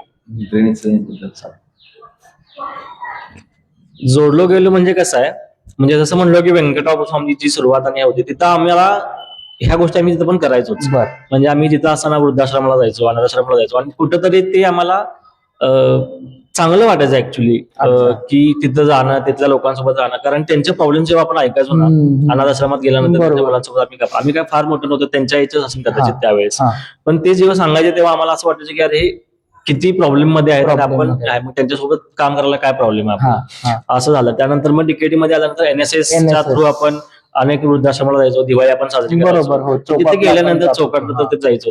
तिथे गेल्यानंतर ते जेव्हा आजी आजोबा किती खुश व्हायचे हे सगळं बरोबर. बघून खूप भारी वाटायचं. Yes. मग ते इनबिल्ड असं झालं की नाही आपण दरवर्षातून काहीतरी उपक्रम करूया, काय हा. करूया. आणि त्यानंतर मग कॉलेज पास आउट झाल्यानंतर मी कोल्हापूरला एका कंपनीमध्ये जॉबला होतो, कॉपी रायटर म्हणून. आणि तेव्हा मी जिथे बस स्टॉपवर थांबायचो, सॉरी त्याच्या आधी मी रेडिओला होतो सांगलीमध्ये.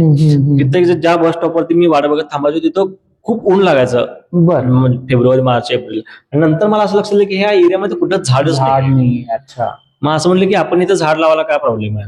आणि बरोबर. त्या ट्रॅव्हलिंग मध्ये माझा मित्र सुरेश पण मला भेटला की अरे मला असं, तो पण म्हणला अरे मला पण सेम वाटतं. मग म्हणलं वाटून काय खाता, आपण कृतीत उतरूया. ओके. मग मी डायरेक्ट व्हॉट्सअपवरती मेसेज केला आणि त्यामध्ये लगेच मला रिप्लायज पण आले आणि अच्छा. आमची टीम क्रिएट झाली. बरोबर. आणि त्याच वेळेस आम्ही झाडं लावायला लगेच सुरुवातच केली अच्छा. त्या मे महिन्यामध्ये आम्ही. आणि झाडं लावली 2019 मध्ये. आणि आम्ही झाडं लावायला सुरुवात केली आणि पूर आला. त्यामुळे लोक आम्हाला शिवाय घालतात, तुम्ही झाडं लावल्यामुळे झाडं लावल्यामुळे एवढा पाऊस झाला आणि पाऊस एवढा पूर आला. पण तिथून आमचे ऍक्च्युली सुरुवात झाली. पण ती सुरुवात केल्यानंतर आम्हाला खूप कनेक्ट लोक झाले की बरोबर. लोकांमध्ये खूप लोकांना समाजकार्य करायचं आहे. हा. पण कुठं करायचं, काय करायचं आपण Platforms माहिती नाहीयेत. पण आपण सुरू केल्यानंतर मग ते जॉईन व्हायला लागले. त्याने बरोबर. पण खूप चित्रकला काकू त्यामुळे आपल्याला कनेक्ट झाल्या. हो. कोल्हापूरचे सर असतील, जोनाकवाडीचे उमराणे सर असतील जे फुलपाखरामध्ये काम करतात. हा, मी तेच ह्या सगळ्या गोष्टी आहेत की आपल्याला कनेक्ट. आणि तिथं पण समजलं की अरे हे पण खूप मोठं आहे आणि बरोबर. पर्यावरण किती इम्पॉर्टंट आहे. आणि त्यानंतर म्हणजे मी गावाला खूप वेळा गेलो, कोल्हापूरला गेलो असून, पुण्या मुंबईला गेलो असून, पण नॉर्मल बसमध्ये बसायचो आणि जायचो. पण जेव्हा ग्रीनचं काम सुरू झालं तेव्हा मला झाडे दिसायला लागली. ओ. आधी पण झाडे तिथे होतीच, बरोबर. पण बरोबर. काम चालू केल्यानंतर जास्त दिसायला लागली. मग ते दिसायला कळायला लागलं अरे हे कदमाचं झाड आहे, हे बदामाचं आहे, अच्छा. हे आंब्याचं आहे. आणि मग ओके. आधी नावं पण माहित नसायची. बरोबर आहे. पण त्यानंतर मग देशी झाडं कुठले आहेत, विदेशी कुठले आहेत, देशीचं काय इम्पॉर्टन्स आहे, पक्षी कुठले येतात इव्हन इकडं. पक्षी गणना आपण हा बरोबर, पक्षी कारण निरीक्षण. आम्ही तिथल्या काकूर आम्ही सगळे फोटोग्राफीसाठी जायचो. आणि त्या वेळेला साधारण असं झालं की अरे नाही, ही एक दोघं जण आहेत आणि ह्यांचं काम खूप आम्हाला पक्षी गणना असेल किंवा झाडांच्या बाबतीत आहे तर ते उपयोगी होतं. करेक्ट. तर ते शिबिराचा कन्सेप्ट तो कसा आला आणि मुलांसाठीच का? मुलांसाठीच का असं प्रश्न आहे. तर मुलांच्या सोबत मी म्हणजे आधी कोरोनाच्या आधीपासून मी काम करायचो त्यांच्यासोबत. मी ज्यावेळी जायचो म्हणजे मी असं काही ग्रेट डान्स कोरिओग्राफर नव्हतो. तर कोरिओग्राफीमध्ये मला एकच गोष्ट यायची की मला स्टोरी टेलिंग करता यायची. डान्स करत करत एक स्टोरी सांगायची. मग त्या तसं करत आहेत ना की मग वेगवेगळ्या शिक्षकांनी ते गॅदरिंग वगैरे बघितल्यानंतर माझा थोडासा हे वाढला होता की वेगवेगळ्या स्कूल्स मधून सुद्धा यायचं. मग त्यामुळे तिथं मुलांसोबत काम करताना मला वैयक्तिक मजा यायची. म्हणजे मुलं यायची, मुलं मला द्यायचे, प्रतीक दादा मग मी आज हे आणले, खा, तू पण खा, हे पण खा. मग त्यापैकी मग ती म्हणजे चारवायची सुद्धा घास. म्हणजे इथपर्यंत मुलांसोबत तो लळा लागलेला, तो बॉन्डिंग. हा. मग ते करत असताना मग सायकोलॉजीचा जसा अभ्यास चालू केला तसं मग मुलांमधले जे 3 क्यूज वाढवणं खूप गरजेचं आहे. म्हणजे आपण फक्त IQ वरती लक्ष देतो, बरोबर, पण EQ पण महत्वाचा आहे. जो इमोशनल कोशंट आहे तो सुद्धा चांगल्या पद्धतीने आपल्याला वाढवता आला पाहिजे. त्याचबरोबर सोशल कोशंट आहे, स्पिरिच्युअल कोशंट आहे. तर ह्या गोष्टी सुद्धा मुलांच्यातल्या वाढणं गरजेचं आहे. आणि त्यासाठी आपल्याला खतपाणी आपण काय घालू शकतोय का, तर असे ज्यावेळी प्रश्न पडत गेले मग त्यावेळी मग असं वाटलं की ते एक शिबिर घेऊयात. आणि मग ते शिबिर घेत असताना लक्षात आलं की मुलांना तर ते आवडतंच. आणि त्या शिबिरांमध्ये सांगितल्यानंतर ज्या काही गोष्टी आम्ही शिकवत होतो मग तिथं आम्ही वेगवेगळ्या गोष्टी घेत होतो. त्यावेळी सारंग योगा घ्यायचा, योगाचे महत्व त्यांना पटवून द्यायचो, मेडिटेशन घ्यायचो, मैदानी खेळ घ्यायचो. त्याचबरोबर आम्ही त्यांना फिल्म्स दाखवायचो. फिल्म्स दाखवल्यानंतर त्यातील काही त्यांना काय काय लक्षात आहेत, मग ते कॉस्ट्युम्स असू देत, मग काय बोध घेतले असतील, कशा पद्धतीने फिल्म पाहिली पाहिजे लहान मुलांनी, ते त्यांना शिकवलं जायचं. आणि त्याचसोबत फॅमिली किती महत्वाची आहे, शिक्षण किती महत्वाचं आहे. मग ते जे त्यांच्याबद्दलचं 10-12 दिवसांचं घरातलं वागणं बदललेलं ज्यावेळी पालकांनी बघितलं, बरोबर, मग त्यावेळी त्या पालकांचे फीडबॅक्स आम्हाला काहीच्या काही खूप चांगले आले. आणि असं वाटतं की लहान मुलांच्या वरती काम केल्यानंतर आम्हाला सुद्धा एनर्जी मिळते. बरोबर. आणि ती एनर्जी मिळवण्यासाठी आम्ही तो अट्टास केला होता. आणि असं अजून खूप करायचं आहे. कारण माझ्या लेकीनं पण तो वर्कशॉप केलेला होता आणि आज सुद्धा ती म्हणजे जेव्हा असं झालं की मी अरे या दोघांचा फोटो, अरे सर येणार आहेत, मग अरे माझं स्कूल होतं, तुम्हाला दादांना भेटायचं होतं असं म्हणते. पण तो इफेक्ट अजूनही आहे. आणि नक्कीच असा सुंदर फीडबॅक मिळणं आपल्याला कधी म्हणजे आनंदी ती गोष्ट असते. आता थोडंसं आपण शेवटच्या प्रश्नाकडे जे आता येऊ. पण असं तर तुम्ही एकमेकांना काय वाटतं की यानं ही गोष्ट बदलू नये किंवा यांनी ही गोष्ट केली पाहिजे किंवा शिकली पाहिजे, असं तुम्ही एकमेकांच्या बद्दल काय सांगाल की नाही तू आता ही गोष्ट बदल किंवा नाही आता तू ही गोष्ट थोडीशी सुरू करायला, तर ते तुम्हाला एकमेकांबद्दल एखादं काही सांगायचं असेल तर काय आहे? तशा ऍक्च्युली खूप गोष्टी आहेत. काय सांगायचं रे, काय नाही असं आहे. अच्छा, त्यात आपण प्रायोरिटीज 1 2 3 करू पाहिजे. म्हणजे त्याचं ऍक्च्युली प्रश्न पण आहे आणि त्याचं उत्तर पण आम्हालाच माहिती आहे असं म्हणू अच्छा. शकतो. कारण ही बदल असं सांगू शकतोय पण हा का बदलू शकत नाही हे पण माहिती आहे. बरोबर, असं बरोबर. झालं. म्हणजे आता खूप लोक आम्हाला हे पण सांगतात की तुम्ही इतरांसाठी एवढं सगळं म्हणजे कमर्शियल आणि हे सगळं करताय, पण स्वतः तुमचं एवढं क्रिएटिव्हिटी आहे तर तुम्ही स्वतःचा का चालू करत नाही? ओके. किंवा स्वतःचे काही शो चालू करू शकताय, स्वतःचं फिल्मची सिरीज चालू करू हा, शकताय, बरोबर. वेब सिरीज करू शकताय, स्वतःचे चॅनल तुम्ही क्रिएट करू शकताय. आमच्या दोघांचं पण असं आहे की मी याला सांगतो की तू कर, मला सांगतो की तू कर. पण त्याचा प्रॉब्लेम असा आहे की काही कमर्शियल आणि ह्या सगळ्या बरोबर. गोष्टीमुळे अडकल्यामुळे आम्हाला त्या गोष्टीकडे वेळ देता येत ओके, नाही. कारण ओके. सध्या तसं लिमिटेड टीम मध्ये आपण काम करतोय. येस. मग आता जशी टीम मॉडेल तसं आता आम्ही हळूहळू त्या गोष्टीकडे आता शिफ्ट होते हा. आणि काही आम्ही प्लॅन्स तसे केलेले आहेत, म्हणजे फिल्मचे असतील, वेब सिरीजचे असतील. आमचं मेन टार्गेट आहे की इचलकरंजीतल्या कलाकारांना घेऊन ओके. एक आपल्याला काहीतरी मोठं मस्त. बँग असं काहीतरी करायचं आहे. येस. तर माझ्या मते कसं होतं की थोडंसं काही इनिशियल स्टेज लाईक फिनान्शियल इंडिपेंडन्सी जो आहे तर ते येणं गरजेचं आहे. मग एकदा ते तुमचं सगळं सेट झालं म्हणजे मेन हे झालं की मग तुम्ही त्याच्यावर बऱ्याचशा गोष्टी नवीन नवीन प्रयोग जे ते करू शकता. आणि नक्कीच. तुम्ही जसं म्हणला की ह्याला काय सांगू शकशील, तर मी असं मला असं सांगावं असं वाटतं की हा खूप काम करतोय. म्हणजे रात्री जागून, म्हणजे मी असं आहे की एक लिमिट नंतर स्टुडिओतून घरी जातोय, बरोबर. म्हणजे घरी गेलो तरी काम चालू असते, पण एक लिमिट नंतर हा ओके बाबा मित्रांच्यात गेलो असं गेलो. येस. पण ह्याचं तसं नाही आहे. याचं काम- स्टुडिओ त्याचा आहे, नाही मला येऊन कामच करायचं, सांगितलं सकाळी उठून लवकर जाणार, परत येणार, रात्री 10 12 1 वाजेपर्यंत कामच करत जाणार. मग ते असं होतं की अरे हा खूप काम करायला लागला, याला जरा थांबवायला थोडं जरा ब्रेक ब्रेक जरा त्याचं काहीतरी शेड्यूल पण त्याचं काय तो ऐकत नाही. तो म्हणजे खूपच काम करते माझ्या पेक्षा तर प्रचंड काम. तुला त्याला काय सांगायला आवडेल? त्याचं म्हणजे असं मुळात विषय आहे की आता आम्ही 2008 पासून एकत्र आहे, जवळजवळ आता 18 वर्ष झाली. त्यामुळं जे सांगायच्या होत्या ते त्याला सांगून झालेल्याच आहेत आणि त्याच्याबद्दल पण होतात. आणि मुळात विषय असा आहे की चांगलंच पहिला मी गोष्ट सांगेन की मी असा पर्सन आहे की मला फोन नाही आवडत जास्त. बर. म्हणजे फोन उचलणे करणे, आता मी येत आहे तर मी हेच प्रायोरिटी ठेवेन. तर याचं तसं नाही, याची ती खूप चांगली गोष्ट आहे की लगेच फोनवरती सांगणार की नाही असं आहे असं आहे असं आहे असं आहे, ही ओके आहे, ही गोष्ट ओके नाही आहे, बर. आणि सर लगेच ठेवला. त्याला स्विच करता येतं, मला ती स्विच नाही करता येत. ओके. अच्छा. की एखादं माझं काम आहे तर ते मी 2 तास त्याला एकच वेळ focus घेणार, ठेवून, हा. करणार, मग नेक्स्ट करणार. अच्छा. असं माझं आहे. पण तो त्यामध्ये खूप चांगल्या पद्धतीनं करतोय, मस्त करतोय. आणि ह्याला एवढंच सांगेन की काय काय सांगायचं काय नाही, काय सांगायचं मी असं जरा ब्रेक घ्यायचे कमी कर, माझ्यासारखं काम करत जा. नाही, तसं काय नाही, कारण मुळात विषय आहे की तो- प्रत्येकाची स्टाईल आहे आणि म्हणजे मला माहिती हा. आहे. आळशी आहे दोन्ही पण- प्रकारचे इथे नाही, लागतात. तो विषय नाही. फक्त तो मुळात विषय असा आहे की बैलासारखा आहे हा. म्हणजे आळस पण तितकाच करणार, हा, पण काम अरे ज्यावेळी करायला एकदा लागलं की- झोपणार, ज्यावेळी एकदा बरोबर. शूट असेल तरी हा सुद्धा 2-2 तासच झोपतोय. अच्छा. ज्यावेळी शूट असतोय त्यावेळी हा सगळ्यांना फोन करतोय सकाळी 5 वाजता. ओके. त्याचं मला आश्चर्य वाटतंय. सगळं वाटतंय. म्हणजे दरवेळी समजा रेग्युलर रुटीनला हा याच्याकडची काय काम आहेत तर ती करत करत क्लायंटला भेटत ओके. भेटत बँकेची वगैरे कामं करत करत हा 12 पर्यंत येईल नीन, हा. स्टुडिओमध्ये.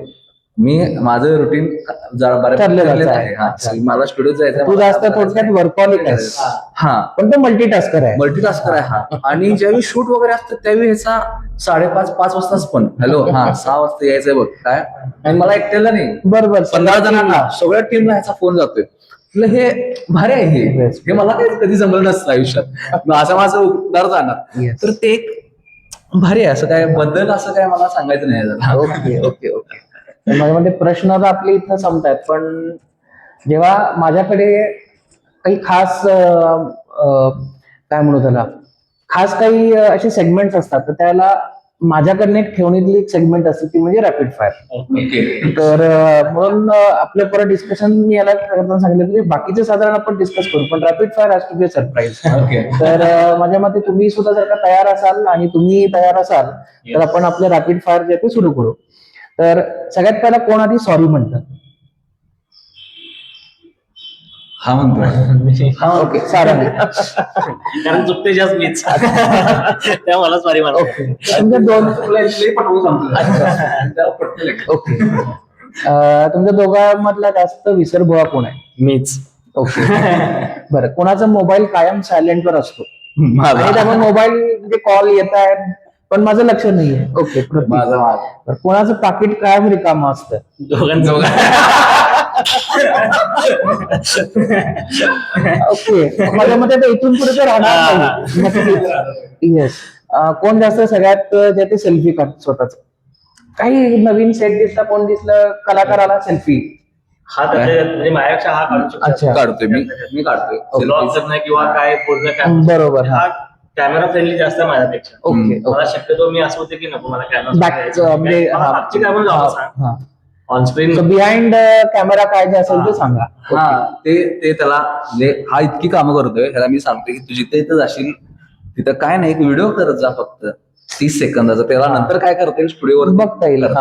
खरं असं होते की बऱ्याच वेगवेगळे आता मोठमोठे सिरियल सोबत सुद्धा काम चालू आहेत, तर अनेक वेगवेगळे स्टार प्रवाहावरती सुद्धा हा. ते बघितलं, आनंदीच्या आनंदीचं मध्ये. झालं. तर वेगवेगळे लोक येऊन तिथं सेल्फीज काढून व्हिडिओज करून टाकतायत हा काही नाही. आणि हा काही नाही असं होतंय. ओके, तर ते एक तुला हा मग ते तूच बदल कर की निदान थोडं काहीतरी एखादा बाईट घे किंवा काहीतरी हा. कर. येस. खवय्या सगळ्यात जास्त कोण आहे? मी ओके. कोणाचं गुगल मॅप शिवाय अजिबात काही चालत नाही? कशाचं? गुगल मॅप शिवाय इथले जरी पटकन त्याचं म्हणलं तरी मला गुगल करायला पाहिजे किंवा गुगल मॅप तरी पाहिजे किंवा काहीतरी पाहिजे. तसं काही नाही. असेल तर म्हणजे गुगल मॅप बघायला मला येत पण नाही आणि मला आवडत पण नाही. म्हणजे येत नाही म्हणजे मी गुगल मॅप बघू शकतो. मोबाईलवरची डिपेंडन्सी म्हणू आपण. हा गुगल मॅप बघू शकतोय मी पण 100% चुकतोय. मॅप बघून पण मी रस्ता चुकतोय.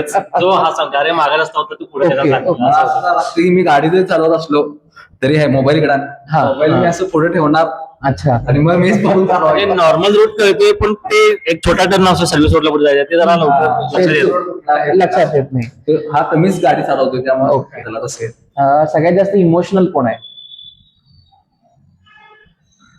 नाही म्हणजे मी कोणीच control करू शकतो नाही. मी. ओके, आणि हे दोघे त्यातल्या त्यात हा आहे. तू आहेस. अच्छा, म्हणजे एखादा इमोशनल सीन चालू आहे किंवा काहीतरी असं एखादी घटना घडली तर पटकन मला दोघांना पण तसं मग डिपेंड आहे आता तो सीन किंवा Okay, सिच्युएशन अच्छा. वरती पण डिपेंड आहे. ठीक आहे. So आपण पण mostly डिपेंड ऑन सिच्युएशन. हा पण मोस्टली कंट्रोलेबलच असतं. तुम्ही मगाशी म्हटलात श्रद्धाची डॉक्युमेंटरी, म्हणजे ती आम्ही आता परवा बघत होतो पुन्हा एकानं हा, दाखवायला, हा, हा. पूर्ण बघितली. तर त्या मोमेंटला आमच्या सुद्धा अंगावरती काटा आला बरोबर. एका मोमेंटला त्या हा. ओके. शेवटच्या. बरं, कामाच्या वेळेला जास्त चिडचिड कोण करतं? म्हणजे आपण आता बॉलिवूड मध्ये की याच्यात एकूण बघतो की डायरेक्टर्स जरा म्हणते की थोडस शिव्या आणि किंवा शिव्या म्हणण्यापेक्षा आरडाओरडा खूप जास्त असतो. तसं तुमच्यातलं कोण जास्त? मी करतोय शिवाय देत नाही, तर ठीक आरडाओरडा आहे, म्हणजे आरडाओरडा एकूण आरडाओरडा. म्हणजे असतं की भाई मला अॅक्युरेट पाहिजे, मला नाही असं असं झालं तर अजून चांगलं असेल. माझं असं होतं की मला रागात व्यक्तच होता येत नाही. अच्छा. मी कंट्रोल शांत असताना चांगलं म्हणजे Okay. शक्यतो असं रागच येत नाही. येत नाही, येत नाही. तुमच्या दोघांच्याही मते मैत्री म्हणजे काय? एकाच शब्दात सांगायचं झालं तर? मैत्री म्हणजे प्रतिरंग. प्रतिरंग. वा. सर्वस्व एका शब्दात. बेस्ट.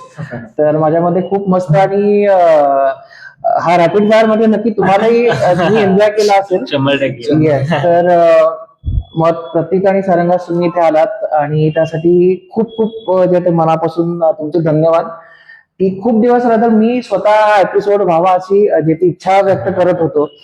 तर आपण म्हणू की मैत्री काय तुमची बघून असेल तर आपण एक म्हणू शकतो की मैत्री ही केवळ म्हणजे फ्रेंडशिप डे पुरती मर्यादित नाहीये किंवा फक्त एक आमच्या दोघांचे भरपूर फोटो आहेत म्हणून आम्ही चांगले मित्र आहोत असं बऱ्याचदा होत नाही. किंवा खूप वेळ असं होतं की एकत्र खूप वेळ बसलेले आहेत पण काही कनेक्ट तो राहत नाही. तर त्यामुळं तुम्ही जे काही आता म्हणजे जे तुमचे किस्से सांगितले सगळे त्यामुळे तुमची मैत्री जी आहे ती किंवा अशी सुंदर मैत्री प्रत्येकाला लाभावी ही माझ्या मते जे ती आमची इच्छा असणार आहे. आणि त्याशिवाय प्रतिरंग सारखा इतका जो तुमचा सुंदर प्रवास आहे की तो अजून मोठा नक्कीच असणार आहे. तर त्याशिवाय असा सुंदर प्रवास सुद्धा जो आहे तो घडत नाही आणि त्यामुळे तुमच्यातलं जे बॉन्डिंग आहे ते कायम असंच राहो आणि प्रतिरंगाकडून जे आहे ते खूप चांगले दर्जेदार कार्यक्रम असू देत, चित्रपट असू देत, हे आम्हाला बघायला सर्वांना जे आहे ते नक्की आवडतील. तर त्यामुळे प्रतिरंगला तुम्हाला दोघांना वैयक्तिक आयुष्यामध्ये सुद्धा जे आहे तर खूप खूप शुभेच्छा. खूप खूप मनापासून धन्यवाद सर. आणि आम्ही इमॅजिन पण केलं होतं की आपल्याला कोणतरी पॉडकास्टला बोलवेल. You are a celebrity now. कारण असं आहे की आपण काय एवढं असं काय काम केलं नाही, किंवा असं आहे की आपल्याला का कोण बोलावं लागेल. हा. आपण जेव्हा बोललो अरे पॉडकास्टला जायचं आहे, असं झालं आम्हाला. ठीक आहे आपण जाऊया, जरा काय असतं किंवा हे सगळं अनुभव तरी घेऊया असं झालं. बरोबर आणि बरोबर. खूप मजा आली ऍक्च्युली. आणि तुम्ही ज्या पद्धतीनं क्वेश्चन्स काढले होते Yes. किंवा जे विचार होता, आणि तुमचा जो इझीनेस आहे किंवा एवढे इझी तुम्ही जे सगळं बोलत होता, ते खूप भारी वाटलं. थँक्यू आणि थँक्यू आमचा तुम्ही विचार केला पॉडकास्टसाठी, त्यासाठी खूप मनापासून आभार आहे. थँक्यू. खूप धन्यवाद सर. येस. तर तुम्हाला सुद्धा जो आहे तो हा एपिसोड कसा वाटला ते आम्हाला नक्की सांगा. आणि तुम्हाला सुद्धा जर का काही कलेच्या क्षेत्रामध्ये काही करायचं असेल तर नक्कीच आपण प्रतिरंग हा एक बेस्ट ऑप्शन जो आहे तो आपल्यासाठी आहे. तर त्यामुळं मैत्री जपा, त्याचसोबत नवीन नवीन जे आहे ती तुमच्या मनात काही असेल तर स्वप्न जपा. पण हे सगळं करत असताना सुजित सर या माझ्या युट्यूब चॅनलला ते नक्की शेअर, सबस्क्राईब करा. आणि तुम्हाला हा एपिसोड कसा वाटला ते आम्हाला नक्की कमेंट जे आहे ते करा. तर पुन्हा आपण लवकरच जे आहे ते भेटू एक नवीन एपिसोडसह, एका नवीन व्यक्तिमत्वासह. पण तोपर्यंत आपण सगळ्यांचा जो आहे तो निरोप घेऊ. सो धन्यवाद. धन्यवाद. खूप धन्यवाद.